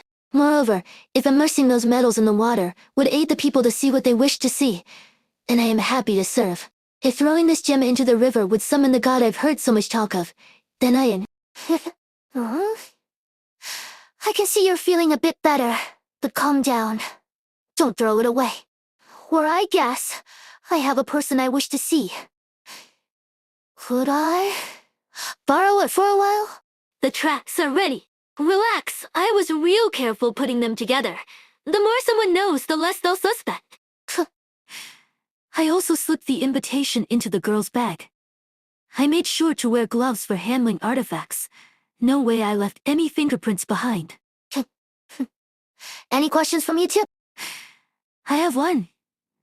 I don't understand why the Padishah's daughter would fall for our bait. This gem doesn't seem that special. It's got lots of impurities like the stone Ionian I pulled up from the sewer the other day. Oh, keep your eyes peeled. Don't let her send anyone over to take it before the time is right. Yeah, okay? We won't let you down this time. That's right. Yeah? Mayo arrives before the table, having deftly avoided every snare in the heavily tracked room. The glimmering gem on the table is reflected in the cloud beast's bright eyes. Anonymous letter, alongside an indistinct photo of the gem. The letter specifies a time and place for you to be alone. An incredibly obvious trap. You should not go, Peppy. Well, I have to go. How else am I supposed to get the gem? But what? You agreed to take me to the man-made lake in the city tonight. Did I say that? Or maybe you misremembered and it's actually tomorrow night? Ever since my brain was replaced, I have not misremembered a single thing. If that's true, you would have remembered where all the gems were. You could ask Hannah. She wrote a litany of official-looking documents about you lately.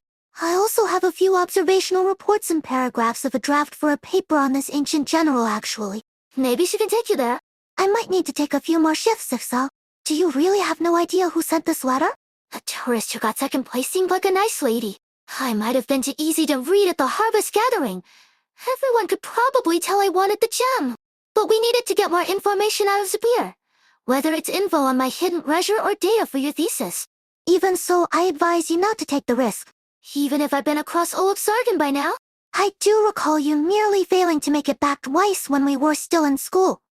Good thing Chidi and I decided to look for you both times. Oh yeah? You recruited a team of adventurers on Burden Beast to find me. Also, I could judge which of the two of you translated some ancient document more accurately. If Didi was here, I might have some backing on going to the meetup spot. Good thing she isn't here. She's not. Where is she then? Cause inconvenience. She said that like I was out to mess things up for her. I helped her out with all the documents before. She wouldn't faint from all the pressure at the office, right? WH, what was that noise? If you're my cute little jewel construct, then come out like a good kid. No need to freak me out.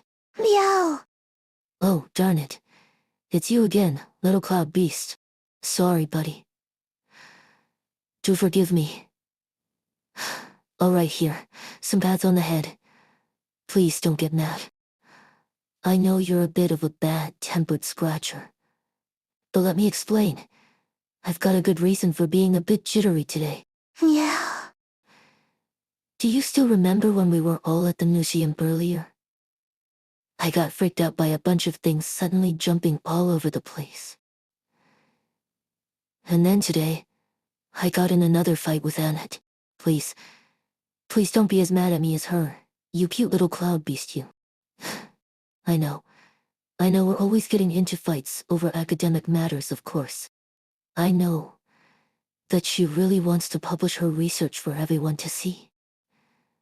I also know that it's not easy to get the opportunity to hold a special exhibit like this. So she's being real cautious, and also kinda overstressed. So stressed that in the end, she didn't dare press on with her original goal. It's obvious I'm trying to make sure she doesn't give up on the special exhibit, right? Metavatite unconsciously speeds up her cloud beast petting. As she does, Mayo purrs louder and louder. But the girl pays no heed. She is lost in her thoughts, petting and petting and petting and petting. She used to be real quiet in the past. Whenever she was nervous, her arms and legs would flail about. Whenever she'd have to give a speech, everyone would be snickering at her by the end of it. But even if her voice was overpowered by the laughter, she would persevere and finish her speech. If only I could just rub her ears to give her the courage to persevere in other things. Metavatiti cups the cloud beast's face in her hands and rubs it vigorously as she vents her feelings, without the slightest bit of interest in why the cloud beast is purring so loudly. Suddenly she feels a warmth in the palm of her hand. Whoa. Was that a hairball? Don't spit it on my sleeve. Aichul. Maybe I could go to the meetup spot alone, but with a monitoring device hidden on me. We could get some private security to lie in ambush nearby. It's far too last minute for that, Peppy.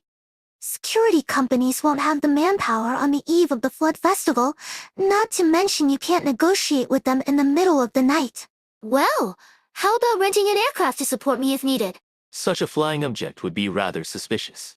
I could smash the door in with my hammer. Give them a good fright? But would that not be damaging a historical building? I guess that would be a debatable too, though I'm not sure any building is anywhere near as historical as you. I am rather fond of what the people who came after me have left behind. Good. Evening. Everyone eat. Oh? You're here too, Peppy. Perfect. Can you all guess what I just ran into on the road earlier? Good timing, Chidi. We've been discussing something really important, and I need your support, Hiri. Quick, help me make Peppy see sense. If this was an opportunity to excavate an important historical site, would you just give up because you were in a bit of danger? You of all should know that an excavation requires patience. You're just eager to prove yourself against your brother right now. This is all just... Sigh. Nobody going to take a guess? Your clothes are covered in fur. Thank you for indulging me. Shabera Fendai. Correct. I ran into a little cloud beast. In my age, the people believed that cloud beasts were bringers of good fortune. It turns out that in this age, I'm a believer too. It's put out a gemstone full of luck for me. It what? Let me see, please. Hold it. Annette says you agreed to invest in a new exhibition hall in return for her ending you a gem out of the museum collection. All right, I hear you. I'll make an investment in your name. No, Peppy. I hope you... No, all of you will agree with me on something else. Peppy, Anaton. Janetond. I think this jewel can grant our wishes. To get the gem, Peppy has no choice but to accept Metavatiti's terms, leaving Zbur behind in the museum to draw in visitors. However, Zubair is angered by the rude tourists and leaves after a quarrel with Peppy. He then runs into a distraught Vartoya on the riverbank. Please queue here for tickets. Please queue here for tickets to the encounter with the resurrected general from the time of the Shah special exhibition. Please queue here for tickets. Please queue here for tickets. Yes, eyes on me. Look at me, not the camera. Please wait just a moment. I need to straighten my bridal gown. I worked all night to make this, but I guarantee with my 3,000 tales about the Shah that it is historically accurate. Please note flash photography is prohibited in this exhibition to prevent damaging the cultural artifacts. Alright, let's do 20 burst shots. Hey guys, I'm finally inside the most mysterious room of the VIRJ, Aviende Bad Museum. Now, I'm going to smoothly record the movements of this heroic general from all angles and uncover the secrets of the resurrection in the city of Radiance. Dad, its legs look empty inside. You hear that, Dad? It sounds like it's empty inside when I knock on it. Yes, this batch of goods must be delivered to Higashi. It's not a large order, but we can't come off as unreliable.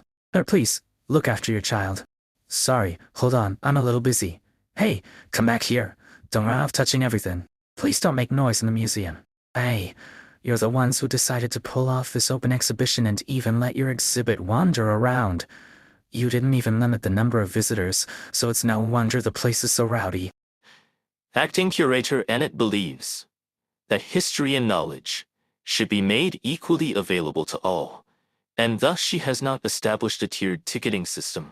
Also, the 60-centimeter high guardrails around my display are meant to prevent visitors from intruding into my space.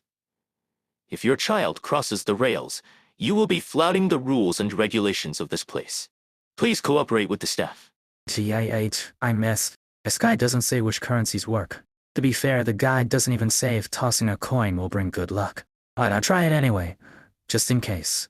Give me a coin. I should aim for its torso, right? Please, stop. This is an important historical artifact.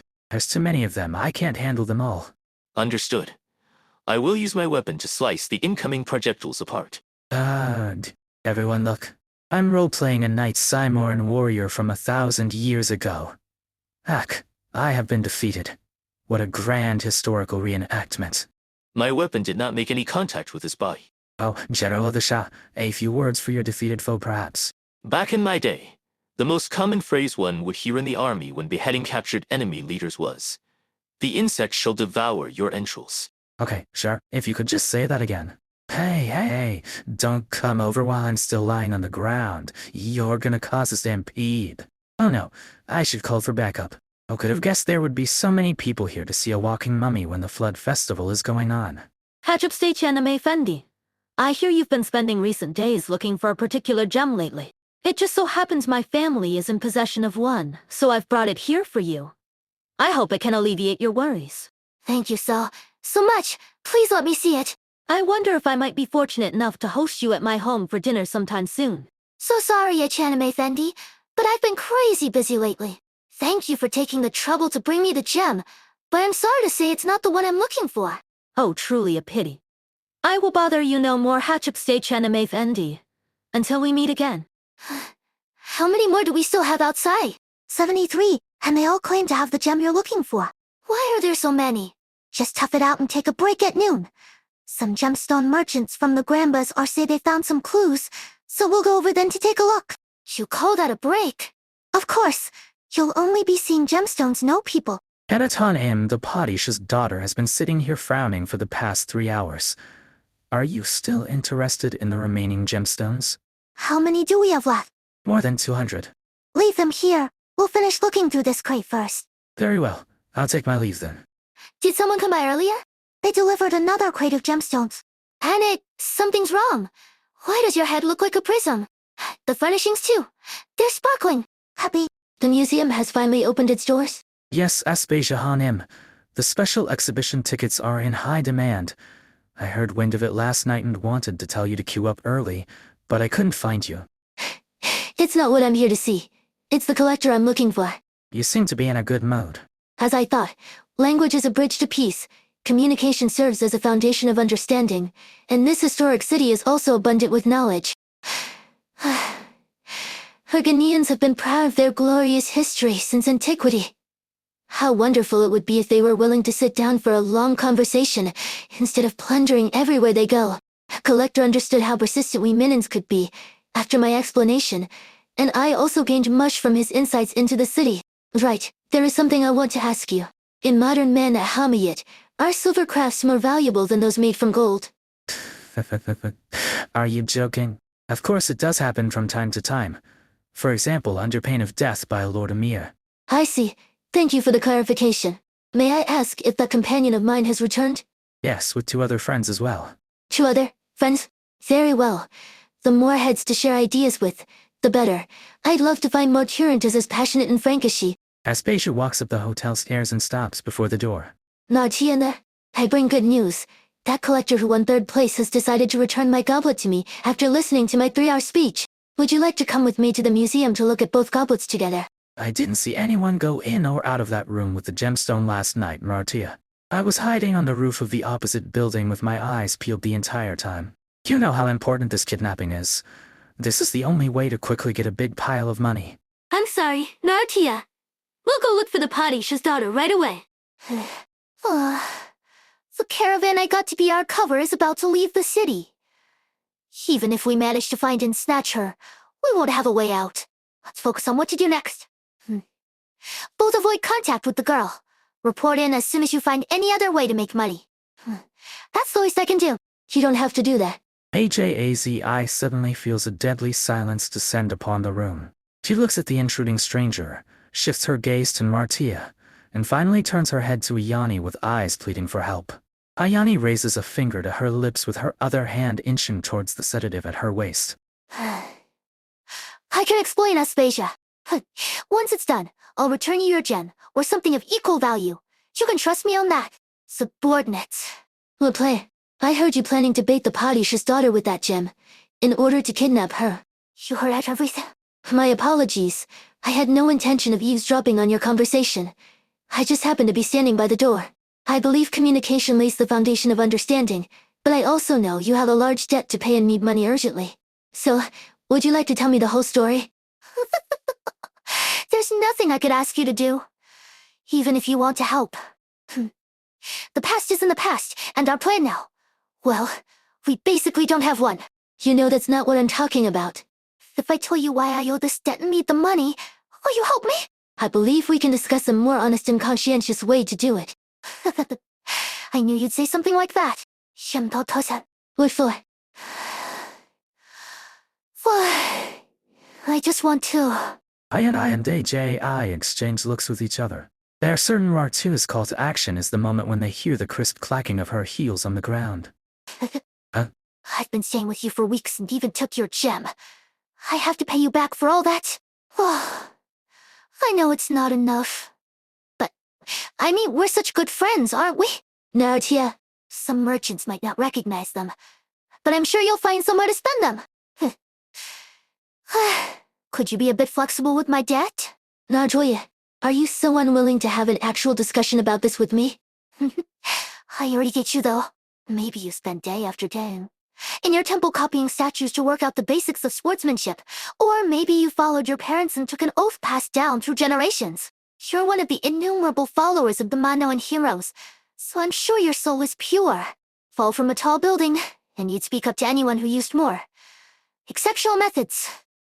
Yes, you're right.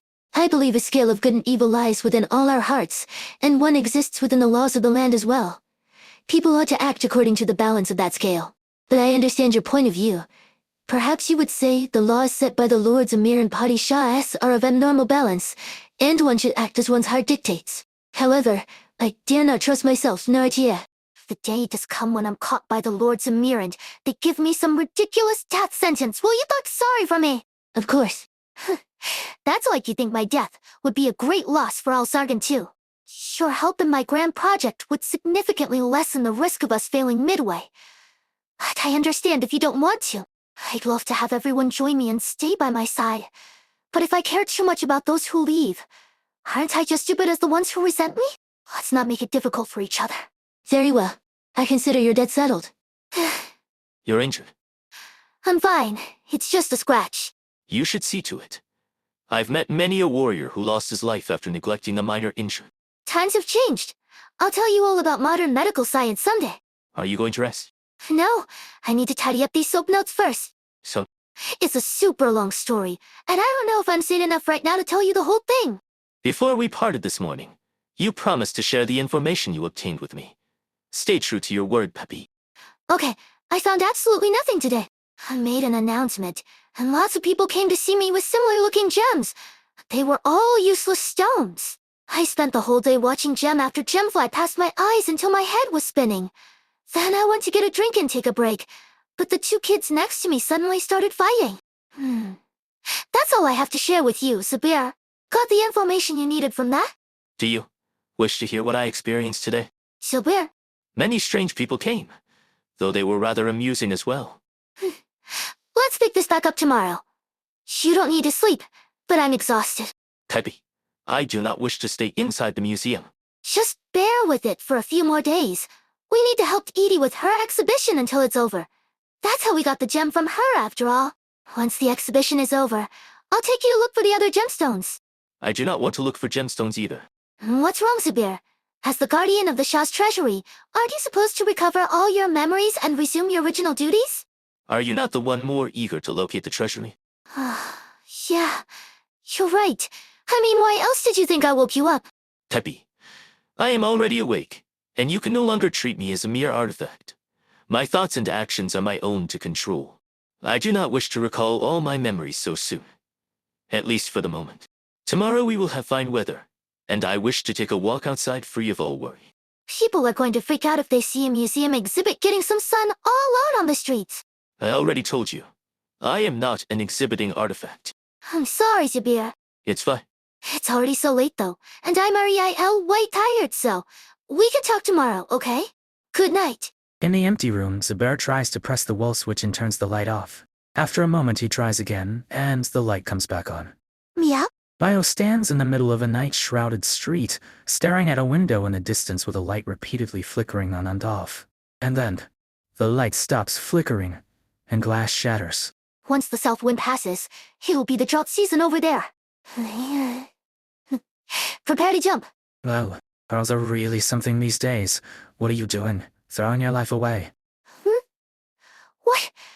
Isn't this normal for the Flood Festival? I want to ask the river god some questions. Not by jumping into the river, though. Also, which history book did you even learn this custom from, girlie? The ancients did ask the river for answers when they weren't sure of something, but later, they realized many problems could be solved with money. Thanks, but that life hack won't work for me. I can answer your question, though. A lamplighter raises his lamp and approaches Miortia. Before the southern wind blows through, you won't have enough money to satisfy your own desires, but it will be what you need. Where should I go to look for the money? To the depths of the sands.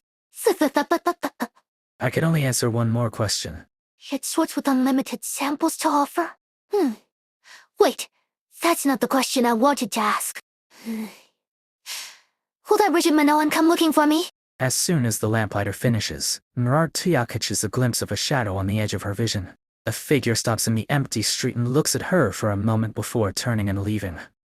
Aspasia. A shadow crosses the street, and the crimson current chases after it.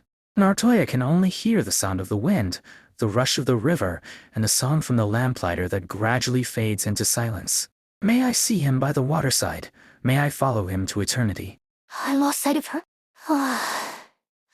Nartoya lost track of a target. Must have been a ghost. Forget.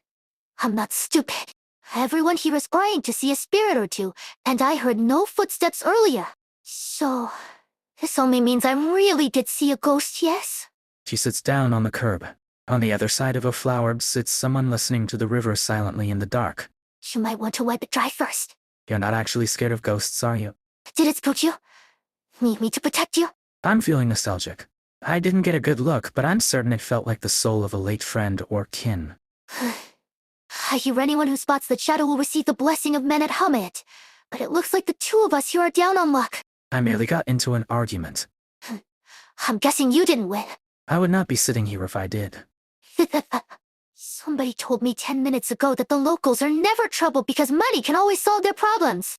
What's there to be sad about if you're not as designated as me? Today, someone threw something at me. Another soiled the new cape I got last week. And I was inexplicably married 20 times to people of all genders and ages. No one was interested in listening to me either. That's pretty unlucky. They stole your identity for a marriage registration. What? Your voice is a little strange, but you sound young. No offense. I think I was around your age. We were herding some stolen bird and beast back home, and the sky suddenly turned dark. Our headscarves couldn't shield us from the sand flying our way. Quickly found a somewhat different area to dig into. 2 houses buried in the sand. Just enough to fit everyone.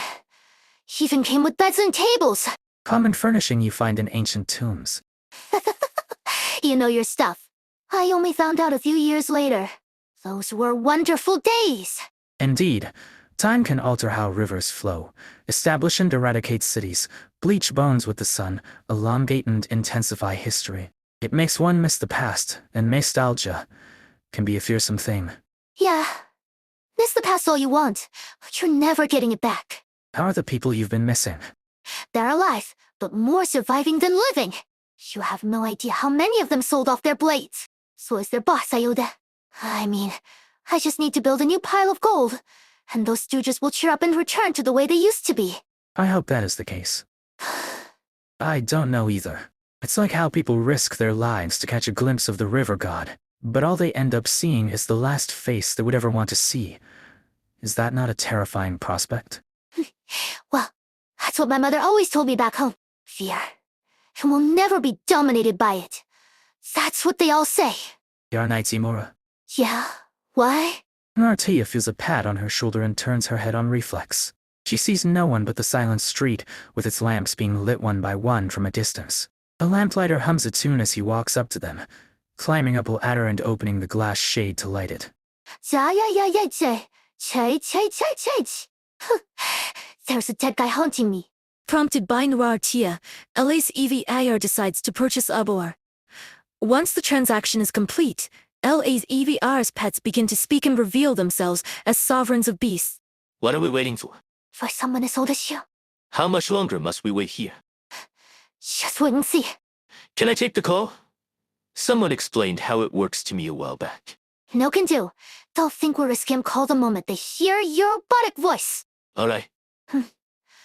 As you mentioned earlier, us working together is an imitation of the greatest alliance in history.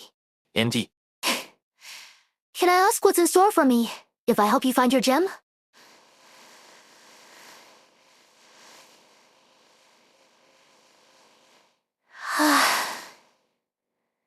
I got a golden slipper.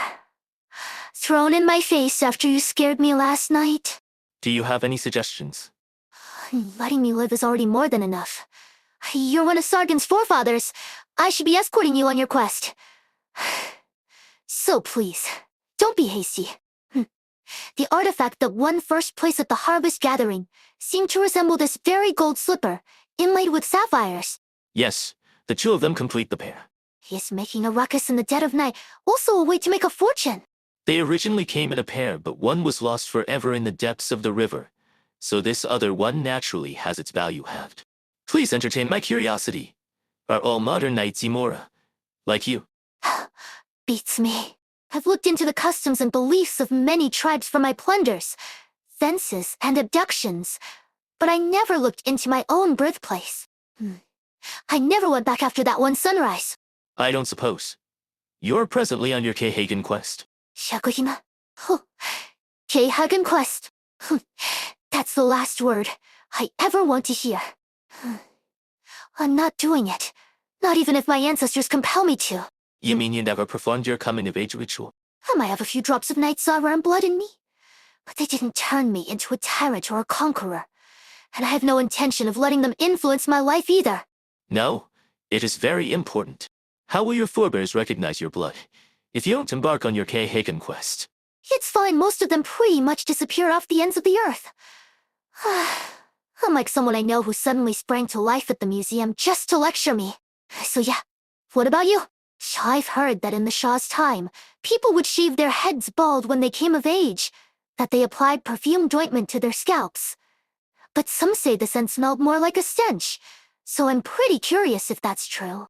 I also. Oh, there we go. I didn't expect you could get news so soon. Yes, Han Im. It just so happens the gem trading post's overseer sent word that he has a gem to trade, and it fits your description in all aspects. But it will be difficult negotiating a deal, even with my introduction. What? I heard from my subordinates they could simply sell their gems at the reception. Selling is easy, but not the other way round. The trading post does not operate like a regular store. You need to offer something heavy enough to balance the scales. Something heavy? Yes. The two I wanted to discuss. The ancient mummy from the recent museum exhibition. The nameless general of the Shah's very court. The young overseer shoots her a complicated look and leans down to the huge gilded box. The Zubair lies inside silently with his hands folded across his chest. Narutoya thinks this is honestly Zabor's time to shine. Even his dreadful golden mask seems to be emitting a soft, sacred glow. This box looks familiar. It is a sarcophagus taken from the museum in its original condition.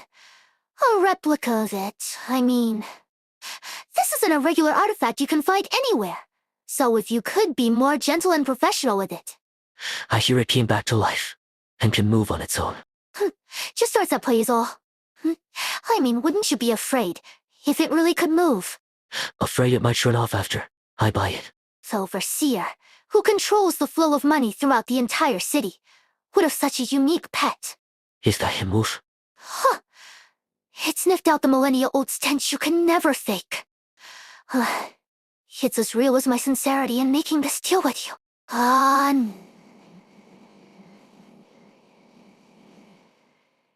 I know how precious this artifact is, and it'll be quite troublesome for you to handle it. I'm basically offloading my troubles to you, so I'm not exactly hoping for a windfall. But I guarantee the museum has no way of tracking me down. No. This is an extremely heavy offer you've made, though it's still within the measuring limits of my scale. What do you want in exchange? I hear you came for a gemstone. I thought of something else on the way over. I don't need that gem anymore.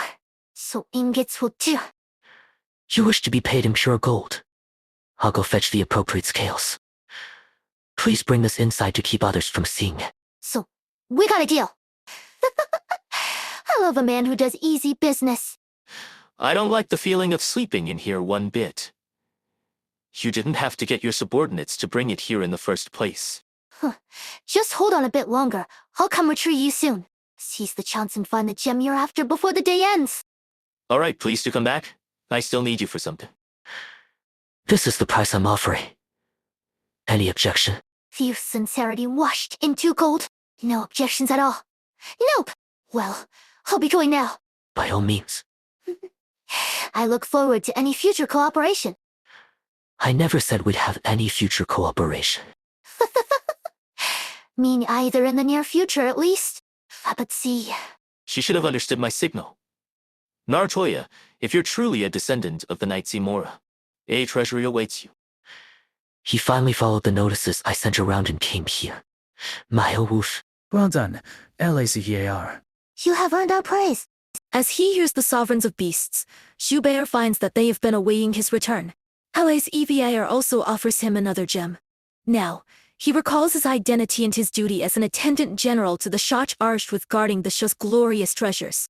It seems that Zabor broke the window and left on his own. I'll go find him and bring him back. Leave it to the museum, Peppy. You haven't had a proper rest for several days now. The envoy from the City of Gold is about to reach my father's territory, Annette. I need every second I can get. Peppy, You and Titi have gone through a lot tidying up the damage to museum. I suspect there are few spots Zubair might be. I'll go check them out right away. do you know why I didn't want to lend you Zabor at first, Peppy? After I got your letter saying you were coming back, I wanted to tell you. 2 months ago, I was on a business trip in your father's domain. There, I saw that the envoy from the City of Gold had already arrived. Your brother's already gone to the city. You knew, but you never told me. You were so happy in your letter telling me what you found. You even used 20 exclamation marks in a row at one point. I didn't have the heart to tell you. Then, why'd you lend him to me? You got me excited over nothing. This is the City of Jewels, Peppy. There's just so many gems here that I thought you'd never find the ones you were looking for. I thought you might give up on your own when the time came. But the envoy was supposed to arrive in August, right? Why were they ahead of schedule? Your father wrote a letter requesting they come in advance. So they already decided a long time ago. They just didn't want me to kick up a fuss, so they waited until I was out looking for artifacts of the Shah before sending the kid off to the City of Gold. But he told me he would wait to see my discovery before making his decision. The elders always make their own decisions, Peppy. Nothing us can do about it. Did you see the Batu? Yeah, I don't think he was particularly happy about it, Peppy. From what I could see, he looked like he's been hiding some sadness this whole time. He called me to the study that day, saying that it was unlikely the two of you would meet again in your lifetimes, and that he hoped that I could pass a few words on to you. What did he say? He said he hopes you will remember his voice. After that, he left. He didn't have much luggage on him, and only a portion of it was his. Everything else had to do with you and your father. Peppy, Ever since I was little, everyone would tell me how becoming the Shahansh's historian would continue my family's honorable legacy. But honor is usually bought with sacrifice and devotion in it. Entering the City of Gold and becoming me historian means never leaving ever again, never to see your friends or family. All that comes with you is your scrolls and books. you really hate being chained to a desk, don't you, Peppy? Yep, I wanted to spend my entire life walking across Sargon, free to look for every remnant and vestige left behind by history. But I couldn't do all that, because I couldn't let the boy get what he wanted. Is it so tough for you to let your brother get his way that you'd rather be unhappy yourself? Ever since we were little, everyone who saw him would praise him as a quiet yet cool-headed boy, perfect historian material. I was the only one who knew how bad he was, and that he loved fooling around. Making him sit in front of a table for more than a second was torture for him. Then why did the two of you fight over the position of court historian? Because he didn't want me to go to the City of Gold. He didn't want me stuck there by myself. So yeah, I'm kinda the same. I don't want him to be stuck there by himself either. A gem that would bring relief to sore legs after standing for too long? No, I have no need of it. A gem that would cause the other party to apologize of their own accord. Of some use, but also not what I seek. I can sense that the gem is extremely close.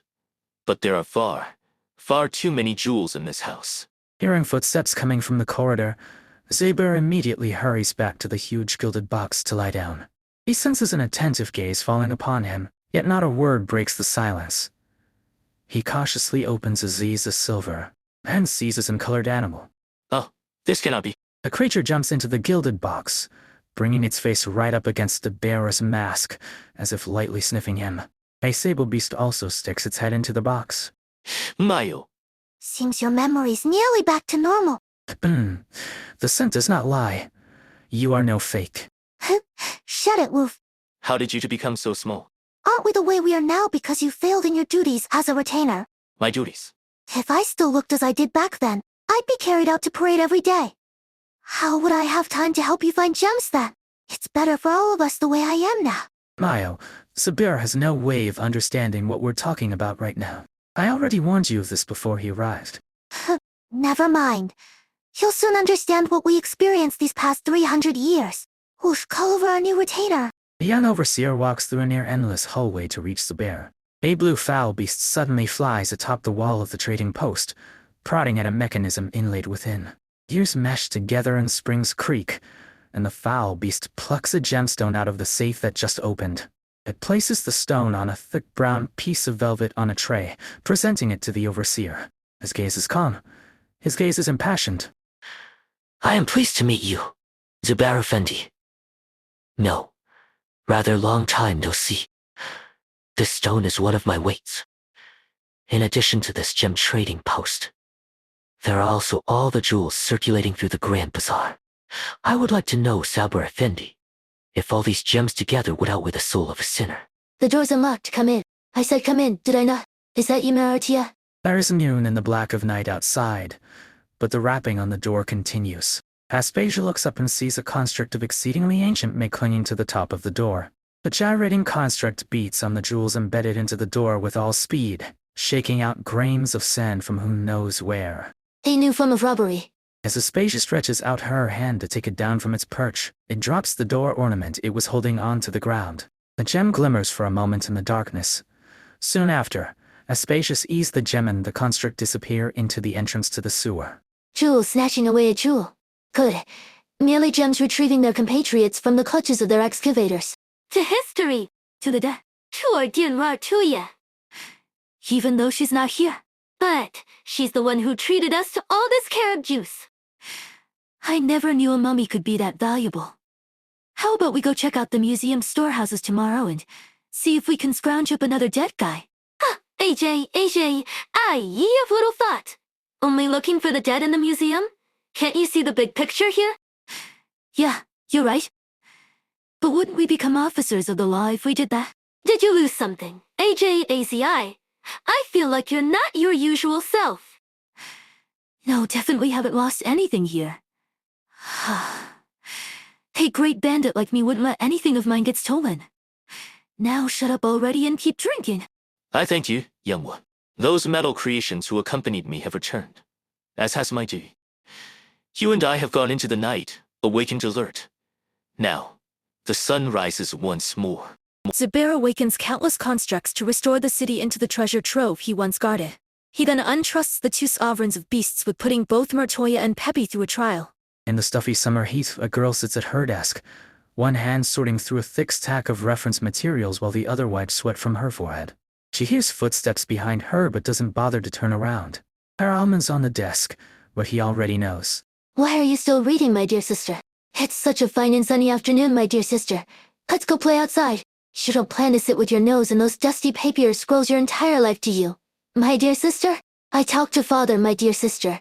He said he would consider making me the historian of Sharaygate. Being a potty shot isn't so bad, my dear sister. So just give up already. Enough. Stop bothering me, you little pest! She quickly turns her head, but there is nobody behind her. Only the scroll she tossed at her brother sprawled out on the floor. Are you there, Peppy? Quick, let me in. I'm here, come in. I've been sending you messages on the communicator. Why didn't you respond? I turned it off. I've been looking at books and scrolls all night. What happened? Nope, didn't hear a peep. Just hear it yourself. Emergencies across multiple districts of Menet. Many metallic humanoid constructs have broken into homes and stolen large quantities of gems. Residents have reported these robberies to the city guard, and the captain assures us that an investigation is currently underway. Metallic humanoid constructs. According to an eyewitness, he saw these metallic constructs breaking out from the museum last night. What? Well, everything I wanted to say, the radio already said. And it says the museum staff followed their tracks and ended up at the Grand Bazaar. Is this the bear's doing? We suspect so, but nobody's seen him at all lately. You were in contact with him the longest. Could you help us look for him? Got it, I'll head over right away. What about you and Dadet? We're in charge of the museum. We have to find all the artifacts. We're going to head out and have a look ourselves. If I find anything, I'll let you know. Be seeing you. Here. Hold on. We interrupt this program for some breaking news. Residents have noticed the water coming out of their taps is muddy and full of silt. The city guard reports that they have dispatched emergency teams to inspect the city's old underground water pipes. Due to their complexity, this process will take some time. Just what is going on here? Someone has already told me the tale of this place.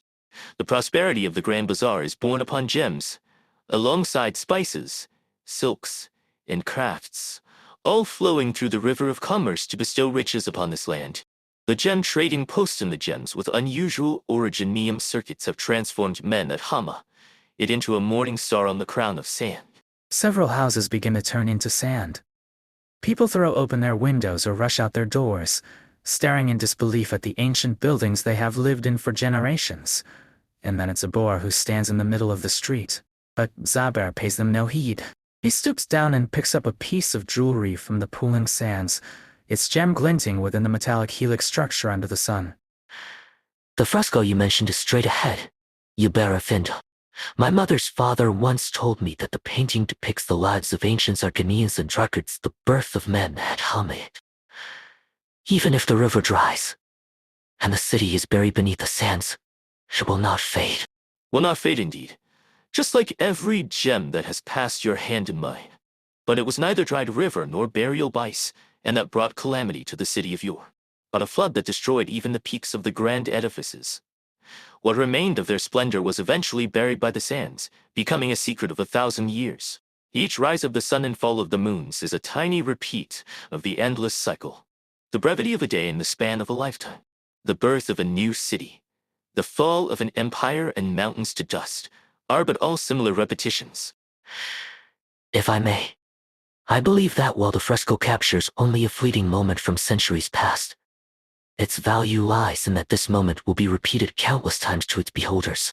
The Shah ordered this fresco made not to ensure his name would be remembered throughout history. He hoped to leave behind his interpretations of time and life, to serve as a foundation that the people yet to come could imitate. Here did the Shah of past and future build his trove, and so it was that during the long Neslan Wars, which raged after his death, countless lords Emir coveted this place, until the hellish heat waves from the far south brought great change to the planet. A devastating flood ensued, toppling walls, diverting rivers, and leaving the land forever scarred. And so the people searched the sands for traces of the trove, but found nothing. Thus did they believe it was washed away in the deluge. The treasure hunters of the lords Emir left, but the artisans and merchants came, establishing a new settlement by the riverside. I have been watchful of all that transpires here. I was ordered to guard the trove. That is my duty. I dwell beneath the sands, fending off miscreants who dared approach for countless moons. As for you, young one, you should know better than any other. The Shah's treasure trove lies beneath this city. Forth, deliver. We go into the night, awakened alert, for duty and obligation. I thank you for returning this gem to me. It has restored more of my memories. The treasure trove started with tens of thousands of skilled craftsmen gathering at the then desolate men at Arknights. From majestic labyrinths made of gold to handcrafted gems inlaid with originium circuits, the artificers created them all and buried them beneath the sands. Later generations mostly believed that after exhausting all their energies on their work, these artisans were all buried alongside their creations. But in truth, some still lived in a secluded village to the southwest of Men at Arknights. And for many generations, they guarded the secret of the trove's entrance. It is now your turn to speak, young one. What follows next involves the story of your family. The young overseer shuts his eyes tight as though drowning in the heavy sands of memory. A tale has been passed down from generation to generation, seared into the mind like the scorching sun above the desert, its heat burning singeing and blistering. 300 years ago, an army comprised of the forces of many lords Emir and Padi Shahs found that village. They interrogated the villagers on the location of the trove's entrance, cutting the hands off of anyone who refused to speak. A Gemwright who had already lost his hands could no longer bear to see more of his kin suffer. So he approached the army and proposed to lead the way. Before the trove, he watched the terrible battle between the army and its guardian unfold. He saw that though the guardian was defeated, the gates would not open without his arts. The furious army cut open the guardian's chest, plundering every gem inlaid within and without his body.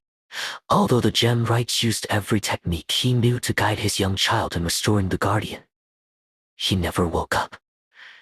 After that, a set of scales was set up in the Grand Bazaar of Men at Arknights. Once an adult, the Gemwright's child buried the guardian, then established a trading post specializing in gems. His descendants have been waiting there ever since. Every generation did all they could to ensure Men at Arknights, its gem trade would become even more prosperous. Whether it takes 100 years or 1,000, the day will come when the people scour the sands of Sargon, and all the gems will gather in this city once more, and I shall return them to you. The overseer dares not open his eyes as he feels the bare sea strum press upon his chest. Yet, visions of centuries passing flash before him in an instant. He witnesses suns rise and moons fall, cities flourish and then crumble, returning to the sands from which they came. He sees the ancient guardian walking in the boundless desert. The guardian spreads his arms, basking in the light of the stars, facing eastwards to welcome the sunrise. Feeling watched, the guardian looks down and meets the young overseer's eyes. Under his merciful gaze, the overseer trembles. He trembles in anticipation of the momentous words the guardian is about to utter. Your family's journey for penitence has been long indeed. You are all free now. It has been quite a while, you two. Many centuries have I forgotten my duty. But now, I return to the mortal realm. I, alongside this city, shall make up for the time we have squandered. But at the same time, I have a request, and I hope the two of you will agree to see it through. If that knight, Timur truly, is the descendant of Karanju, UK Hagen, then I will honor the Shah's promise and open the trove for her. Poof. Aid me in ascertaining her lineage. Leave it to me. I must put her to the test as well. If she is ultimately incapable of completing her K. Hagen quest, she will never be considered a true Knight Simora. No matter what may come, make sure she takes that step. I understand. Do I have to go as well? I never thought those knights seemed or were any good. There are too many drunks among them, spilling their drinks all over the place. I don't feel like having to lick my fur clean again. No, Mayo. I need you to aid me with another matter. Out with it, young one. After I sank into slumber, the Shah's treasure trove suffered heavy damage, a dereliction of my duty. I must admit that even with the constructs at my side, my strength would not be enough to hold back the combined armies of the Lords Emir and the Padishahs. Just tell me your decision. I'll get it done for you, like I always do. I met a girl. I believe she can help me. Following the footsteps of the Shah, she found one of my lost gems. If not for her, I would not have awakened. Oh, you mean that kid? I've seen her. Seems like a good egg. Motivated, lively. Too bad she's a little too stubborn. Reminds me of her. Indeed. After searching through my memories, the girl's conduct and demeanor feel rather familiar. She reminds me of my elder sister. When we walked down the streets of the City of Gold, she could tell me the origin of every brick and tile. She was especially fascinated by the things of yore. What do you want me to do with the girl Zubair? I need a companion. One who will await the Shah's return alongside me. Help me confirm if she is worthy, Mayo. If that's your wish, Zubair, then I shall go. Peppy is swallowed by Mio at the Great Bazaar. Nartias encounters Woof in the chaos. Hey, watch where you're going. Sorry, Evandad. I was in a hurry. Are you okay? Well, I suppose nothing's broken. Where are you off to in such a hurry? Don't you know there's trouble? First, those metal constructs sent all the gems in the city to the Great Bazaar. Now they're tearing down houses and chasing us out of the bazaar. The constructs are tearing down houses. I need to see what's going on. What do you think you can do, girl? Hey, girl? No one's here. They've all gone. By horror KGT? The streets, usually bustling with people, are now empty, save for constructs moving in pairs or triplets. They raise their arms, and houses turn into sand. From the fallen sand, tall pillars and walls emerge. Yikes, that almost hit me. Meow. Who is that? Mo. Huh. Where did this crater come from? Meow. Go, this is no place for you. Go, shoo. The animal is not daunted by her shooing and instead sits down to leisurely lick its own fur. A suspicious Peppy decides to go around it. As she takes a step, the animal looks up and gazes straight into Peppy's eyes. In that instant, Peppy feels as though her feet have become nailed to the ground. But it is such a small animal. She gathers the courage to take another step forward. A deafening roar stops her. She feels her eardrums hurt. She cannot imagine the sound coming from a tiny animal that barely reaches her shins. She covers her ears and closes her eyes, wincing as the sound wave almost knocks her over. As her ears stop ringing, she feels a massive shadow descending upon her. Peppy opens her eyes to see a formidable creature prowling in the middle of the street, faint patterns with a wondrous gleam roving upon its sandy fur. Transfixed, she meets the beast's gaze and feels as though her very soul is being drawn into those golden eyes. Her breath and heartbeat seem to fall under its control, ready to cease at its will. Unable to move a single muscle, she watches helplessly as the beast slowly approaches, its crimson maw parting, and swallows her whole. All goes dark. Anat, acting curator of VA, RJ, AV Day Bad Museum. Yes, we are aware, but unfortunately we do not have the resources. Our experts are being deployed across the city. We do not currently have the manpower to assess your losses. Of course, we value your sponsorship, but Anat, acting curator of VA, RJ, AV Day Bad Museum. No, we are unable to offer any comment at this time. What? No, the is already on lockdown. No collection can leave the building. Annette, acting curator of VI, RJ, AV Day, Bad Museum. We're getting a lot of sand and dust here.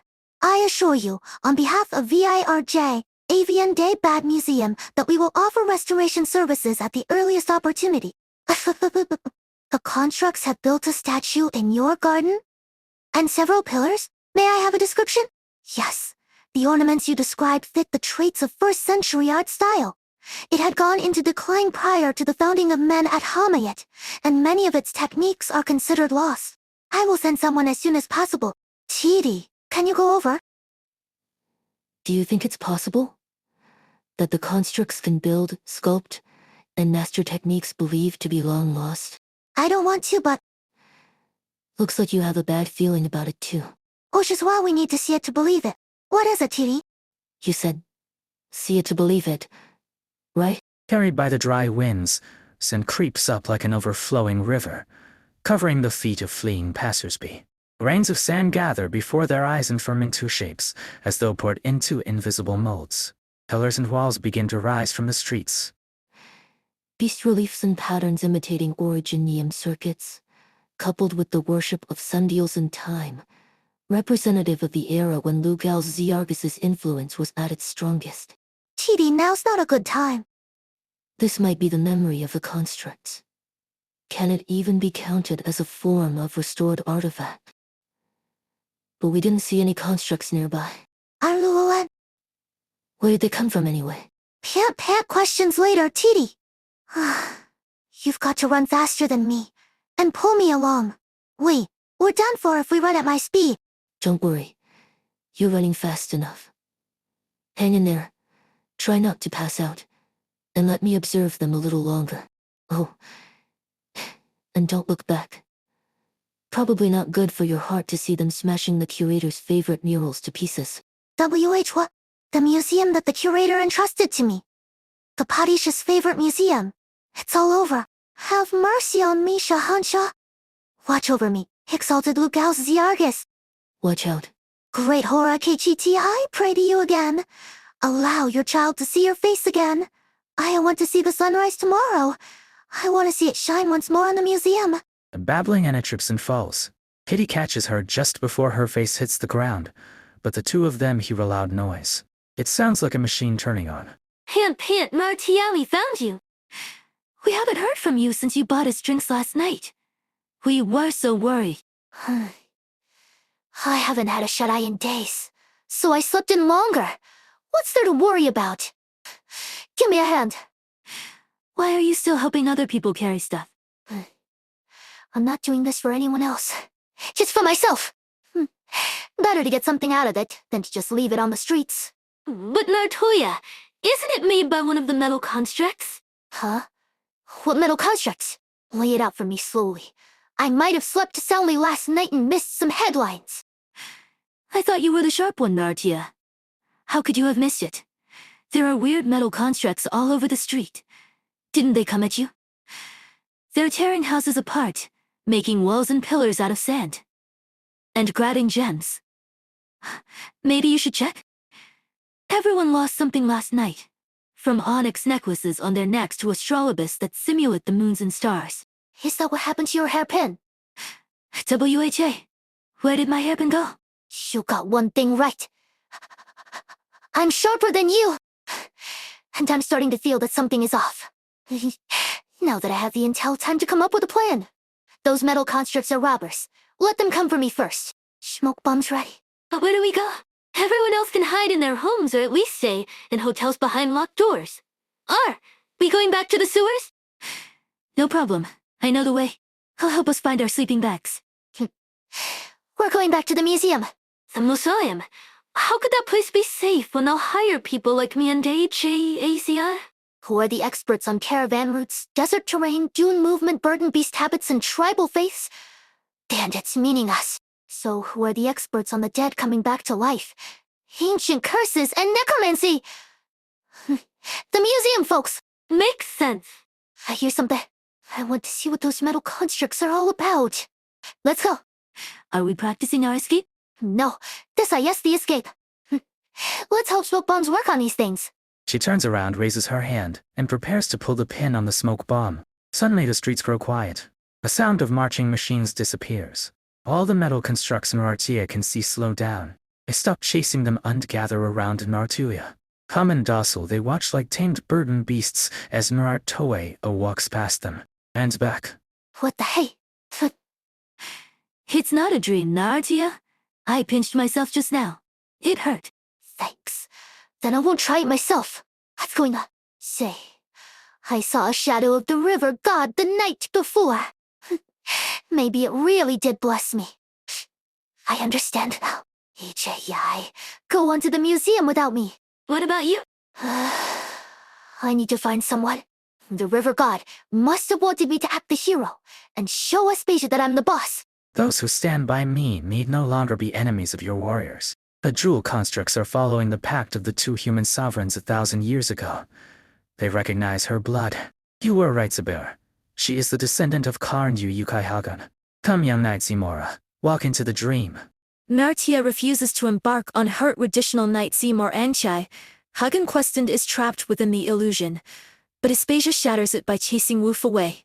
Peppy awakens to find herself surrounded by sand. You should all bless me. Bless me with a dance under the morning sun and the tapping of your scabbards. Oh right, I forgot you souls your swords. Then beat the pots and pans. Play the anvil like a drum with your pens. They say the roads of men at Arknights are paved with jewels.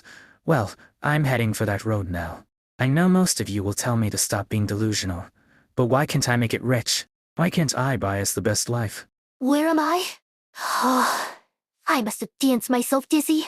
I give you my blessing, Nartia. There's a caravan I know that regularly visits the City of Radiance. If you do make it there, seek them out. I knew you'd have some useful connections. Thanks for the blessing. I'm still worried, Nartia. How many times have I told you? No one's going to get revenge on you when I'm gone. You chose to work for me, and not a scene because I'm just that charming. Horton speaks so of me everywhere he goes, but he's just being petty. Had to band together and set me up. My full-time's so lucky that I attract both golden people. But you're the one I'm worried about, Nartia. If you just wander into the desert with an empty satchel, what will you do when you can't find water or beasts? Huh? I know we somehow ended, but I'm sure I at least have some coins for jerk. Yes, and preserved fruits. Nartoya reaches into the purse at her waist.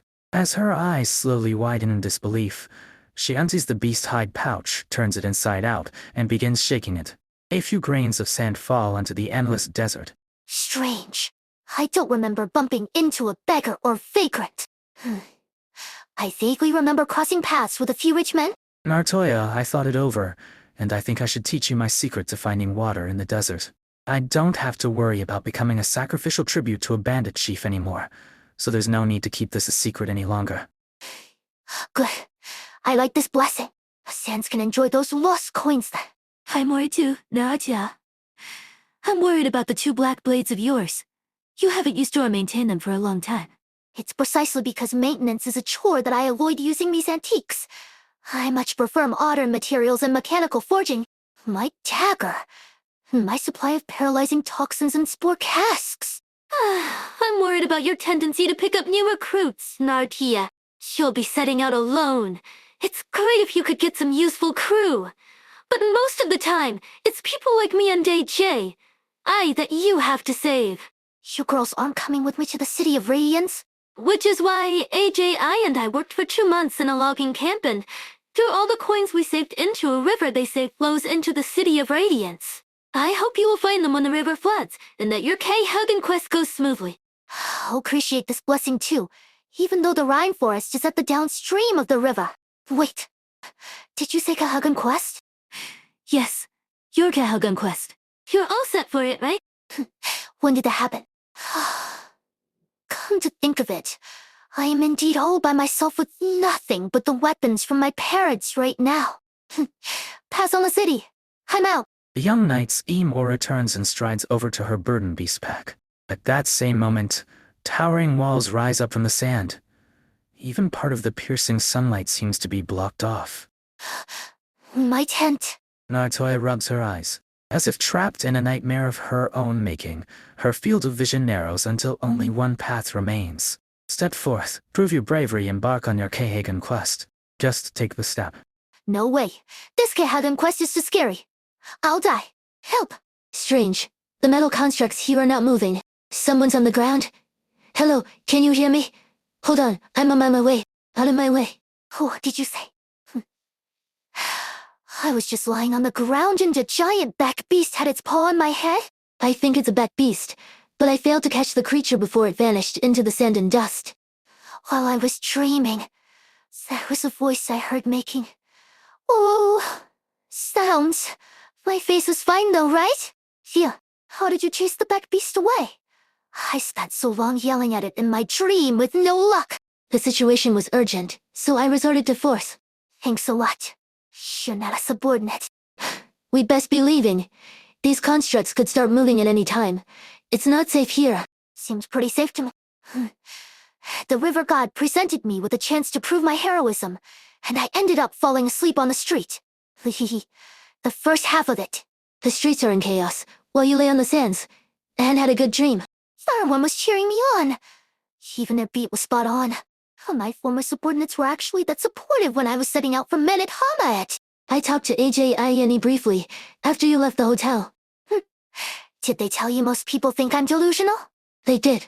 If one has to eventually wake from one's dream, why not indulge in a bit of fantasy before that happens? Perhaps there remains much of each other that we do not know. But for now, I'm simply glad to see you safe. Aspasia extends her hand to Martia. So does that mean we're all good? What's wrong, Ayani?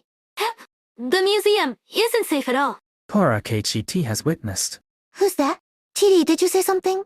I heard something. I didn't. But I heard it too. No way. Can these artifacts talk? Why didn't they say anything before? Guardian of Eternity. Please answer. Please answer. Please answer. Answer what? Ye who lead the Outlanders to stride upon the earth, forsaking their ships from this domain. His legions, brandishing golden blades, shielded the reckless and inquisitive travelers. Bitter and sweet, his chalice did contain, drawn from those who traverse through his realm. In the sands beneath his feet, rest bones and charred stones from the distant northwest. Tell me, the name that people remember him by. Bennett. I don't think they can actually talk. At least, they're not capable of conversation. They're just presenting riddles like when you're prompted to enter a combination of numbers to open a safe. But what kind of complex riddle is this? The countdown has begun. 3 minutes remaining. Now we've turned it into a ticking time bomb. Wait, Annette, come down. Can you contact any of the museum staff? WH what for? I think this might be a riddle about history. TD, look up the section on Balvier's history for me, please. Here. You ask of Padi Shabi Yad, who agreed to establish an Iberias arc in Balvier. Our trade route and subsequently brought in Balvarian sugar cane and coffee beans. You ask of San Beast. There was a trend in 6th century, Sargon to Hansen beasts. The museum used to have strings of sand beast heads hung up to ward off evil, though we always saw it as a needless worship of nature.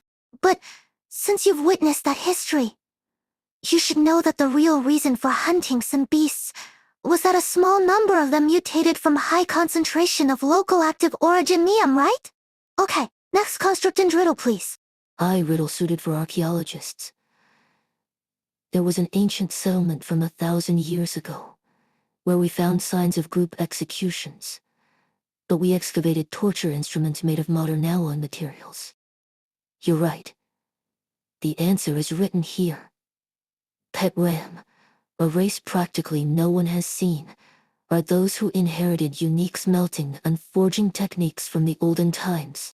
Okay, next question. The construct's riddles are solved as the pages turn, and they gradually settle down. They stop in a circle around Annette, like a group of silent listeners. Annette recalls the moment right before she gave her first speech. TD taught her to imagine the audience as museum artifacts to calm her nerves. Just keep talking about the things you know are true, Annette.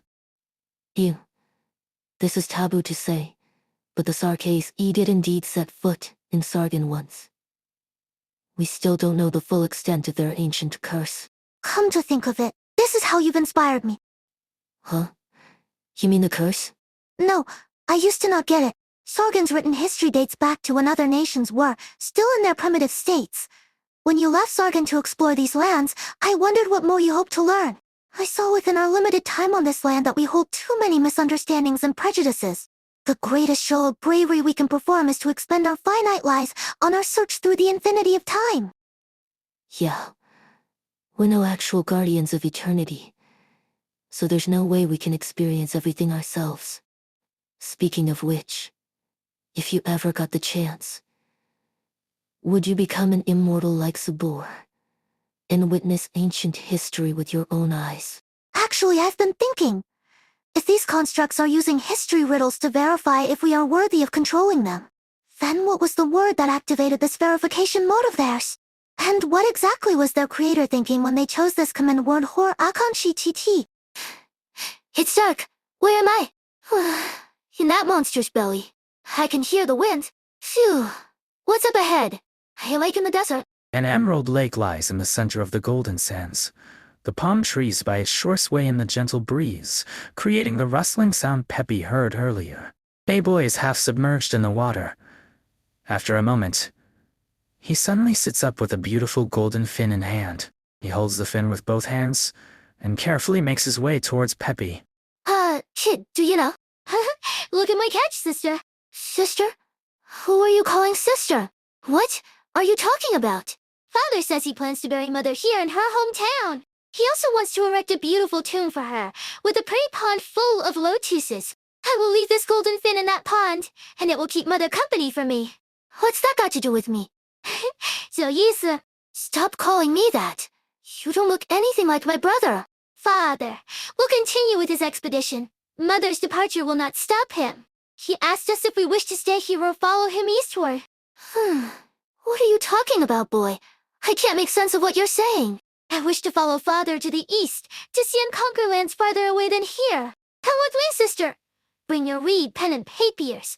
You will seem any sights worth recording, and I shall accomplish great undertakings as Father has.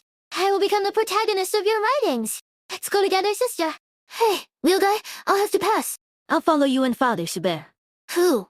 Peppy turns her head and sees a girl holding a white lotus, with a similar golden lotus on her forehead sparkling in the sun. The decoration reminds Peppy of something, and she lightly touches her own head. At that moment, the sun seems to make her head spin. Yebear brings Peppy to the trove and explains his reasons for guarding it. Though Peppy understands, she must fight him to protect the city. Meanwhile, Norarti and Espasia argue over who should undertake the most dangerous part of the plan. Welcome, Peppy. Is this the Shaw's treasure grove? It looks so much like the museum. Your instincts are correct. Parts of the city felt familiar, even before my memories returned. I believe its architects may have been inspired by the mausoleum. What lies here, Subert? The oil lamps on the wall light up, illuminating the hall with rays that meander through the mirror-smooth walls into pillars. Countless ghostly shadows appear in an orderly procession in the hall. So the treasure in the Shaw's trove was... himself? Was he a narcissist? Course not. My sister missed Father after he was gone, and she had me preserve his visage here. 1,000 years ago, historians preserved the words and deeds of my father, using ancient technology they discovered, allowing him to appear in a way. I found something similar in Arsene. It showed me an image of the Shaw in a crystal cave. I left it as such. I thought a descendant of Knights Imura would find it and follow the trail. You hid it too well, Subir. No one else could have found it. I hid it. I built a massive temple on top of it. I guess it didn't stand the test of time. All I found were some ruins. But it guided you here, where you awakened me. That is the wonder of time. What seemed trivial at the time could, by fate and coincidence, cause the puzzle piece to fall perfectly into place. There are even images of the Shah without his mask. Arslan wasn't the only site I've seen images like these. When I was little, while playing hide-and-seek, my brother and I stumbled upon a chamber where the dead lay in their sarcophag. I knew I would have to come into contact with these things eventually, but it was too much for a child of my age. In my panic, I accidentally activated a mechanism and an image of the Shah appeared. At the time, I didn't know who he was, just some ghost trying to communicate with me. He told me those sarcophagi were history buried in the sand. When those from the future dig them up, they will serve as a bridge across the vastness of time, bringing history and the present together over the great river of time. I remember the saying. It's what Father said to comfort my sister when our mother passed away. I remember what he said to my sister after she became historian. You must not. You must not let escape what made those heroes. History has its reverse face. So you've heard it. It was the last thing the image said. I've never forgotten. Looking upon the image of Lugaus Zargus, Peppy cannot help but feel a sense of absurdity. She had spent so much time wondering what the treasure trove held. Now, though, she realizes she has been chasing shadow after shadow. She holds her hammer tight, fighting back the urge to swing it and drive away the visages. But what she fears more is the notion that perhaps her family's duty and legacy are nothing more than shadows too. Medavatik Hanem, I've contacted all your staff in the directory. Anyone else crazy enough to come? I'm not sure. A lot of the answers are very vague. Thank you. Get a few more bottles of water for Annette, please. At once, Metavatita Han Im. Brave souls like Aisha and Denai. You're hard to come by. We only have a couple of hours, Annette. The best thing we could ask of them is to make a run for it outside the city. Sorry, Titi, but I'm busy comparing the city survey records and I don't have time to think about that. But you know why I stayed. The same reason as you. Duty. What about the two tourists, though? They have nothing to do with Zubero's reanimation. They don't even have much to do with the city. But now we're asking them to go into the sewers, do the most dangerous investigation, and try to block the sand from surging in. Which is why I must do my best, so that their courage isn't wasted. I'll rub your ears. Thank you, Titi. I needed that. Look, this construction logbook mentions unusual geological structures. I'll mark them down. Say, Titi, I never managed to publish my research on Zabor, and no one will ever know about our explorations of the subterranean structure of the city. Will Father be disappointed that I died without leaving my name behind? Blame Peppy. Our dear princess was just too good at her job. Always EVA or F&A. I apologize, esteemed overseer, but the Musa in a position to offer hospitality during this emergency. Please, no need for formalities. I'm no longer the overseer, just a humble craftsman. Free again at last. The museum cannot guarantee your safety at this time. We must advise you to leave the city center as soon as possible by any means possible. After I handed everything over, I stood before the flowing sands with Ibir Effendi for a while. You saw him? I saw him attempt to repair one clay statue after another using parts. But eventually he stopped and said to me, "Such is our duty." I understand. Duty is what we uphold to the very end, without ever asking why. To whatever end, what can I do to save the city? Tonyo realized that you should have listened to me and stayed in the museum to protect the others. We'll end up where we started if we turn left here. This hasn't happened before, in all my time in these sewers. Let me just say that I've never gotten lost when leading my crew. This isn't an indicator of my incompetence. I didn't say it was.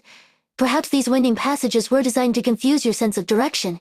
I overheard part of the conversation as the museum curators were perusing the survey records. They believe these old sewers are just a small part of the city's underground structures, and they might be able to deduce a path to the deeper levels through historical records. They had been assisting an archaeologist, trying to find clues that may lead to the site known as the Treasured Rove in ancient documents. If the former site of another massive building really is hidden beneath the city. Sure. Forget I said anything.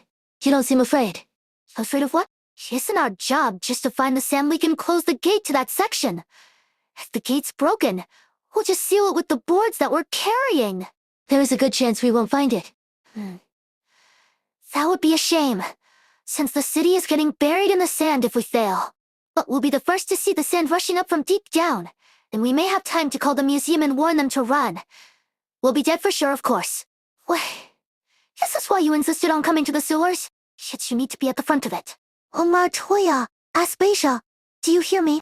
Yeah, we're together. Without a clue. Listen carefully and you should find LAZVR's clockwork foul beasts. They're machines that resemble blue foul beasts. We've estimated a few possible locations for the deep-level structures. If you can create an opening in the wall, the clockwork foul beasts can fly down and gather information. With enough information, we should be able to find exactly where the sand is rushing in. But there is one caveat. The clockwork foul beasts are unable to perform heavier tasks like toggling switches and plugging gaps. You will have to go into danger. You must have seen it in the memories that I showed you. The circlet you're wearing is the same as my sister's. It was passed down through the family. I wondered why my family was so obsessed with recording the Shahansh's history. Father had no answer. He simply said it was our inherent duty. But now I see the answer is so simple. It is out of a daughter's longing for her father. My sister always believed that he would return someday. She never saw that day. And I never got the chance to say goodbye to her. All I had left for company after my sister's death was my father's shadows. Leave your obsession with the city of gold behind, Peppy. I know how to seal consciousness into a gem, and how to build a body that never decays. You will have life eternal to experience, to discover to record. I'm sorry, Zubair. I can't replace your sister and keep you company. I have a younger brother myself. He's the historian of Shari Gate. A shame. It is hardly an honor. They know too much that cannot be put to paper. My foolish brother wanted the historians to document history to his liking. And so he forced my sister to send one of Hurtwin's sons into the palace. 1,000 years later, coercion has become honor. The sovereign of beasts said all historians will have their tongues cut out. Is that true? I do not know the ways of the current Shahansha, but it is a proven way to keep a secret. I need to go to the City of Gold and find him, no matter what. I knew it. Then leave, Peppy. No yet. I can't leave this city to its fate. I can't allow the constructs to continue wreaking havoc in the city. Spare the city. As you said, the most precious treasures have now been defiled. I cannot stop, Peppy, even if I wanted to. In our lives, we go through many choices, big and small. One links to another, carving out unique circuits for all of us amidst infinite branching paths. My odes to father and sister have been etched as circuits, preserved for all eternity upon these gems. I can never defy them. Never. Then tell me how to stop the constructs, Zubair. I have already told you the answer. The rest is up to you, Peppy. Catch me if you can, like the invading armies so many centuries ago. There's something I've been meaning to tell you, since talking to AJA and Diani the other day. Man, this is a hard rock. I hope we have enough time. What did they say? A blue clockwork Falby circles overhead, urging them to dig through the stone bricks before them. Aspasia is glad that everything is going smoothly. She has only one more task before embarking on the path, if it indeed exists. I learned why you thirst for wealth. You feel like you owe your past crew. The night when we fled for our lives? Or the time when I gave away all the treasure? After you left, I heard many stories from AJ, and Ajani how they struggled to use saws properly while logging, often breaking them with brute force. How they tried their hand at bookkeeping but messed up the records. How someone slaughtered their last burdened beast with a knife, then sold the knife to buy a pot to treat everyone to a feast. What about his cooking spread, and he opened a food stall at the market? Customers flocked to his stall till this very day. How someone wrote a novel based on their time as a desert bandit and became published in the local paper. The latest chapters feature your gang traveling back in time to fight for the Shah's throne. Most of your old crew have a house and don't need to migrate with the seasons. If they fix their roofs in time, they won't even leak during monsoon season. I'd say they're all doing rather well. Of course I know that. I respect you, but I don't think you owe them anything. Just as you don't have to save an entire city, just to save AJ, Yai and Ayane. You should get out, go back to see them. Then put down your burden, your duty, and start moving forward again. Aspasia is interrupted by the rumbling of a sliding boulder. A pair seems to have stumbled upon one of the mechanisms of the ancient maze. The etched brick retreats into the walls of the canal, and they hear the sound of falling a few seconds later. The entire wall begins to collapse, but as Annette said, what lies beyond is not sand. Pitch black darkness indicates that they are staring at the interior of a massive structure. There is no path in front of them. The sound of quicksand is clearly audible from deeper in, as though there is a raging river deep in the abyss, a river from which there is no return. The pair throw down their pickaxes and draw their weapons at exactly the same time. Picking up a cloud of dust, they face off less than 10 paces apart. What are you doing? Stopping you from jumping down. If you came to die, I can't let you go any further. I thought you would be better than those two stooges, but it turns out you need me to save you too. I told you, you don't have to carry this burden. I just want to go down and see for myself. Besides, no one can do it better than me. That's all. Even if I didn't care about letting my crew live a better life. I'm just greedy. Plain and simple. You go through many choices, big and small. I prefer to call it my choice. This is who I am. Things are about to get real this time. Don't get mad. I have nothing but sincere gratitude towards you, Narcissa. I need not fear a duel with you. I didn't dare believe my heart, because I had made an oath to my family. About blood and violence, about war being the most just form of violation. But you've shown me how resolved the heart can be. Perhaps there is something to be said about the convictions of the Sargonians. My choices make me who I am, from this day. Hey, wait for me to finish. Her vision goes black. A black blade fan sweeps past her eyes. She blinks just once, but the only light source has already gone out. She knows that Nartoya has the black knives. They are equipped with special mechanisms and cannot be unsheathed directly. Yet in that instant, all she recalls is the Currente elders known as the Knights or A, renowned for their relentless marching day and night, devouring the sun at high noon. She charges at where her counterpart should be, relying on her memory. Hand comes up empty. You little slide of sand. All I need to do is jump first. Embraced by darkness and delusion, Nartoya takes a step back. Wait, Nartia, this is not a fair duel. Are you serious, Bear? You're instructing me to attack you, and moving like the wind at the same time. Give up, Peppy. I told you it's futile. You can never touch me, no matter how hard you swing that hammer of yours. I'll show you. Are you trying to break the support beams to limit my movements? Again, it's futile. The broken columns and floor are quickly repaired by sand, leaving no trace of damage. Peppy goes through illusion after illusion, seeking Zubair. Whenever she catches a glimpse, however, he soon disappears behind more illusions and is once again nowhere to be seen. Focus, Peppy. Did you know, Zubair? Before I turned 14, the doctor said I was a frail girl who would never lift a heavy hammer like this. Quite the difference. The way you're swinging it, despite your diminutive figure. I trained under Sargon's top strongman so that I could penetrate the deserts and jungles and discover long-lost ancient ruins. By the age of 17, I could cross the vast desert on my own and fight off a dozen bandits at the same time. That alone is not enough, Peppy. I'm not trying to prove myself to you. I'm just telling you, there has never been anything I couldn't do if I put my mind to it.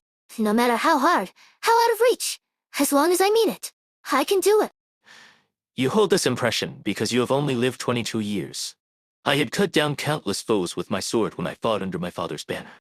Their screams filled me with confidence. I believed that there was nothing I couldn't acquire. Nothing I couldn't do, given enough time. Little did I know that my greatest enemy was time itself. A golden flash, and Peppy feels an intense pain from her ankle before she could turn around. The staff is much heavier than expected. You must be faster, Peppy.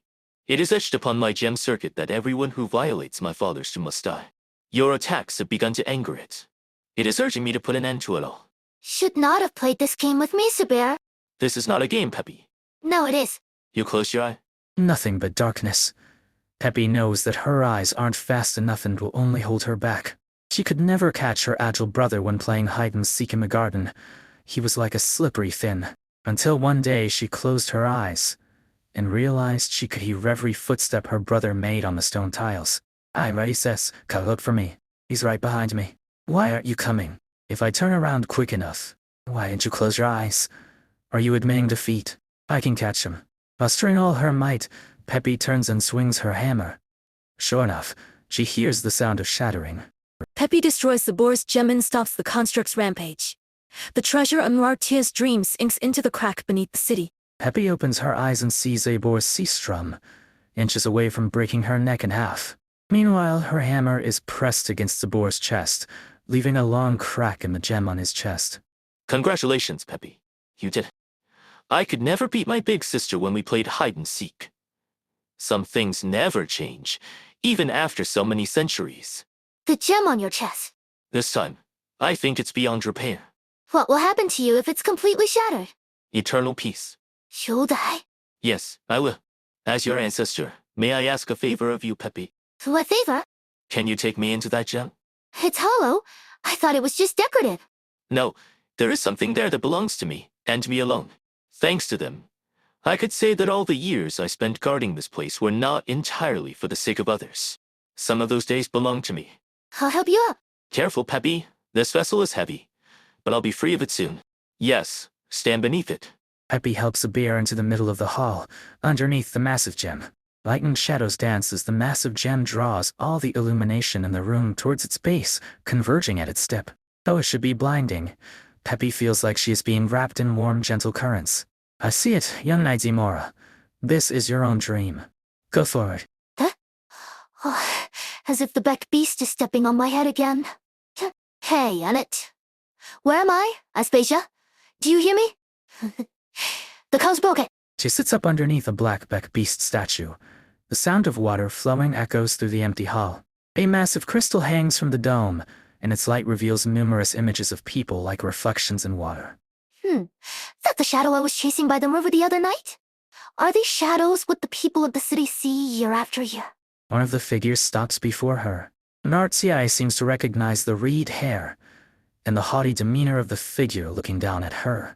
The figure turns around and walks through a closed door at the end of the hall. You're had to see your back to guess that you may be someone I knew. I know all run hard on their paths, never stopping to turn around. What do they say? May those who meet them find them as its waters rise. You're the shadows that only appear when the river rises, aren't you?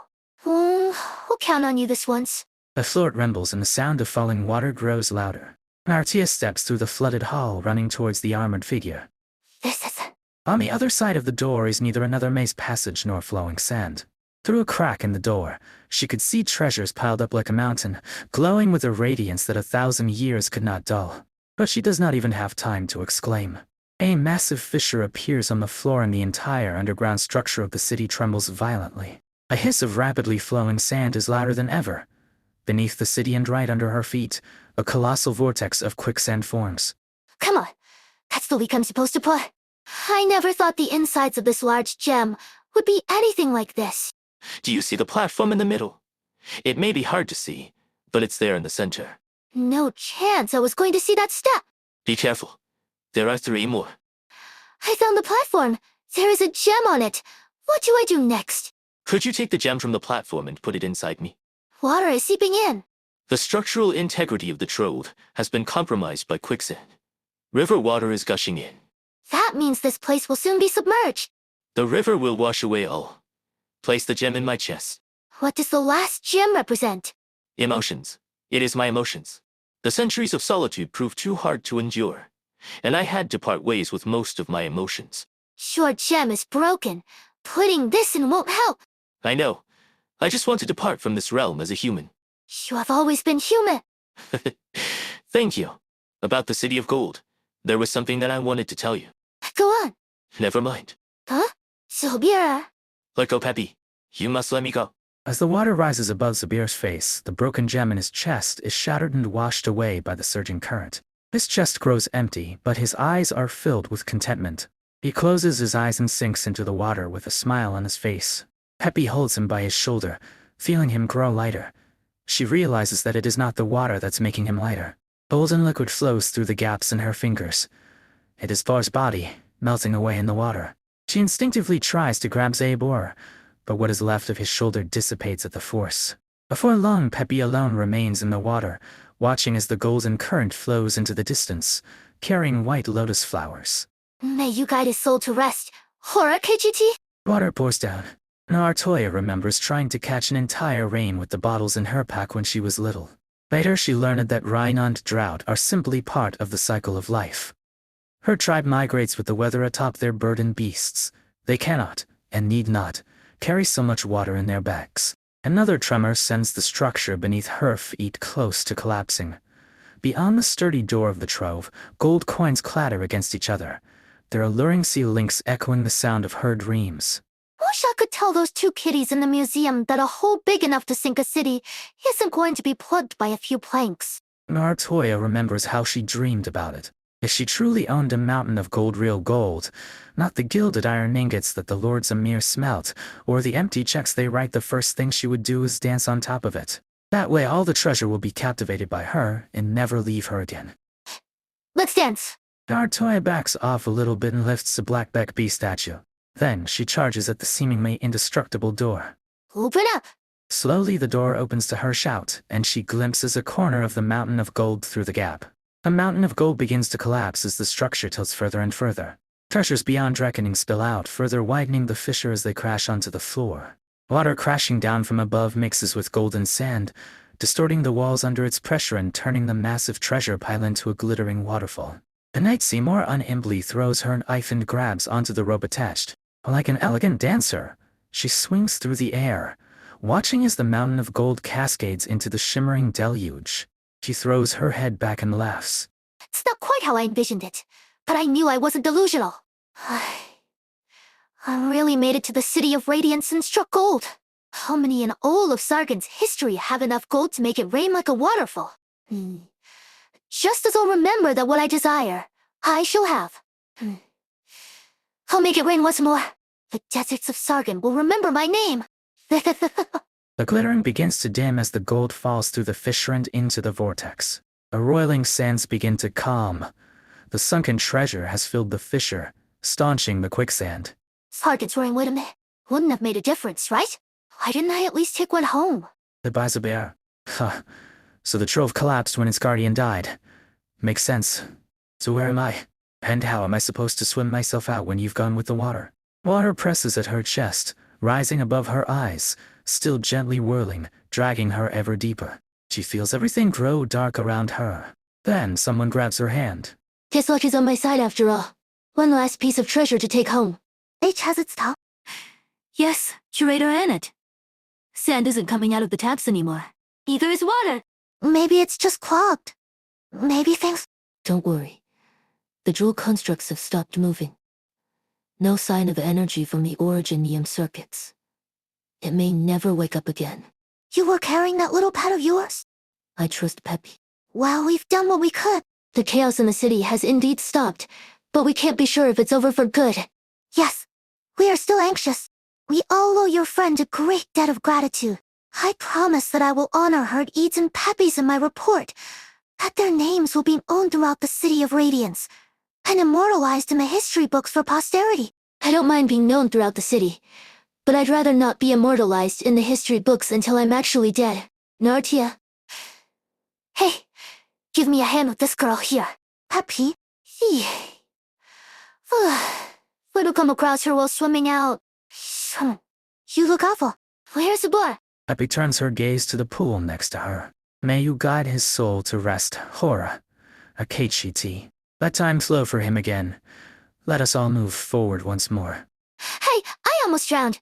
Of course my face and lips are going to be a little blue. Never mind that. Let me see my accomplishments.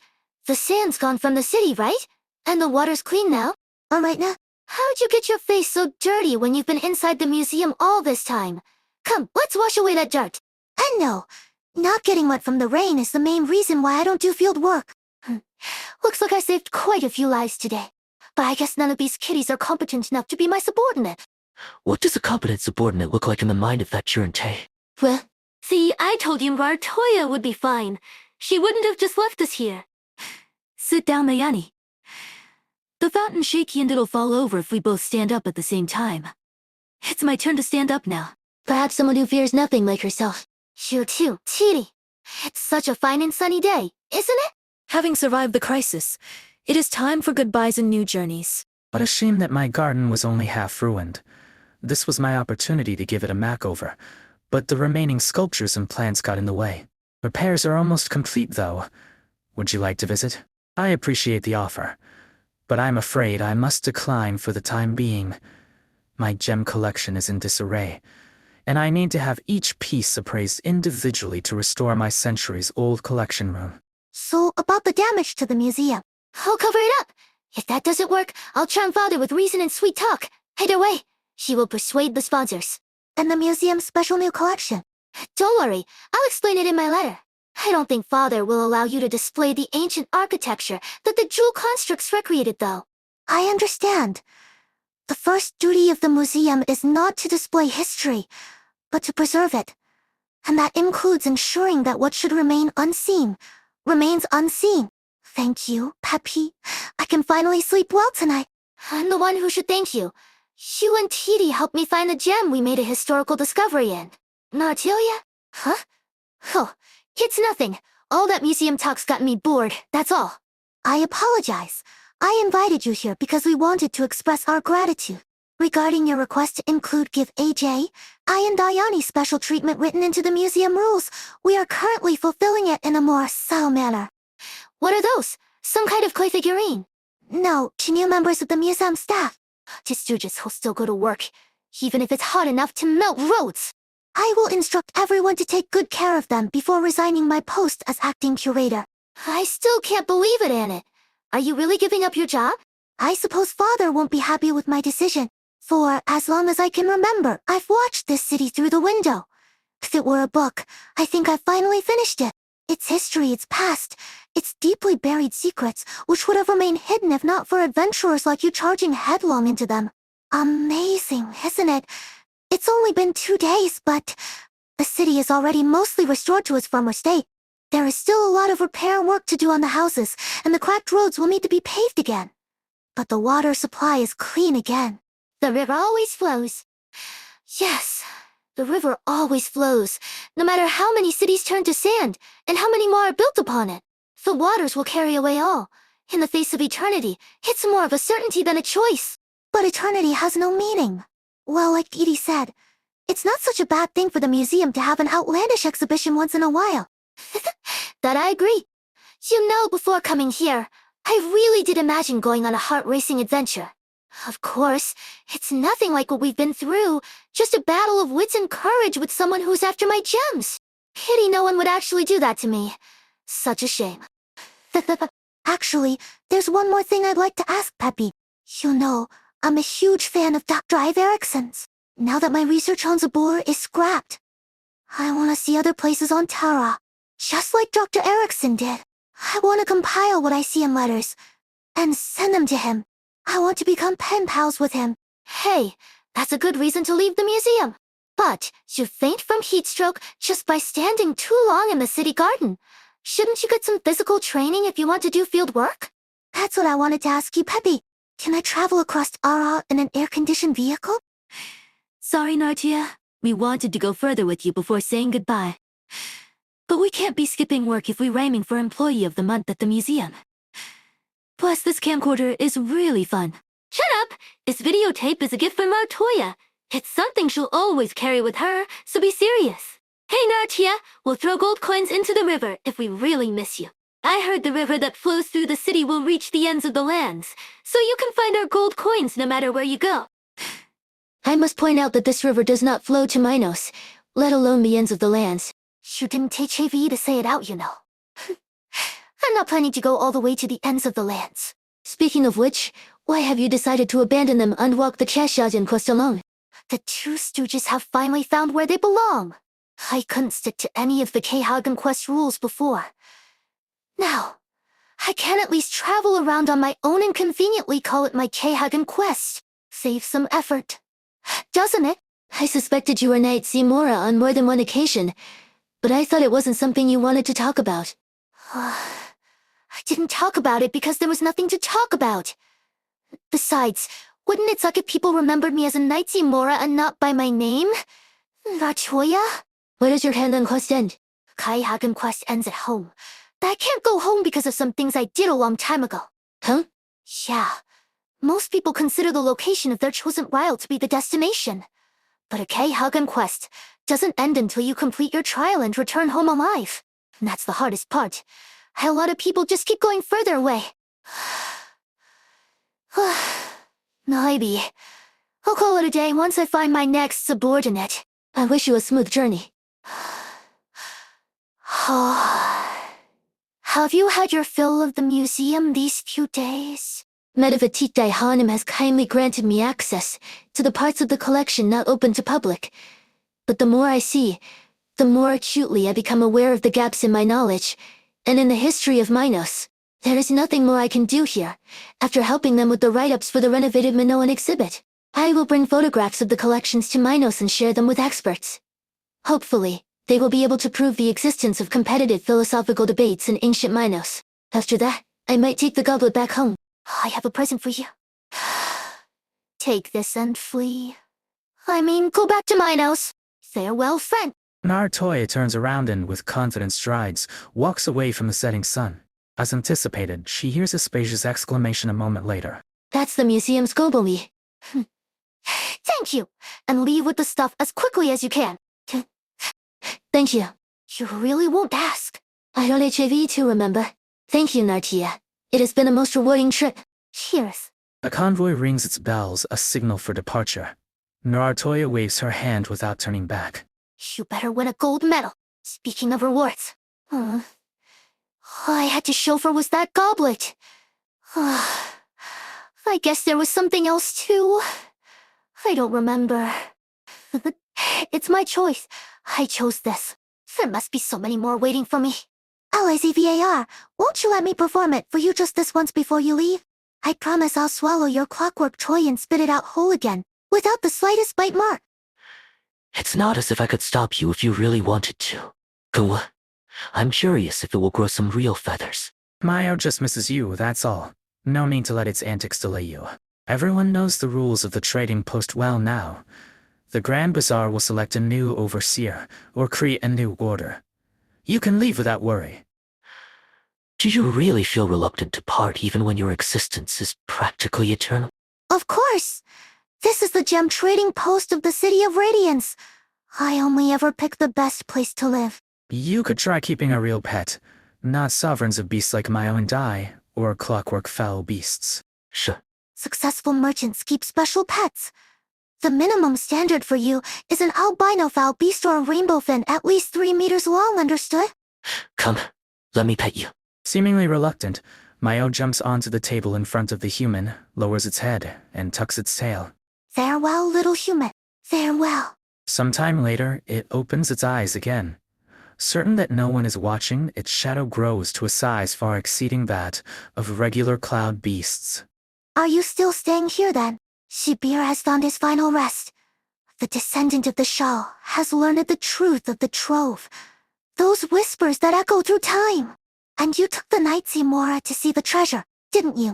She had proven her courage by jumping into the waterway depths. Therefore, I fulfilled my promise to Zebor. Then I suppose all our promises have been fulfilled, now that Zubair has passed on. Those of the present and those of 1,000 years ago. This city no longer has anything to do with the promises we first made. And I will stay, for the city is alive. I promise to protect the dead, so that they may live again.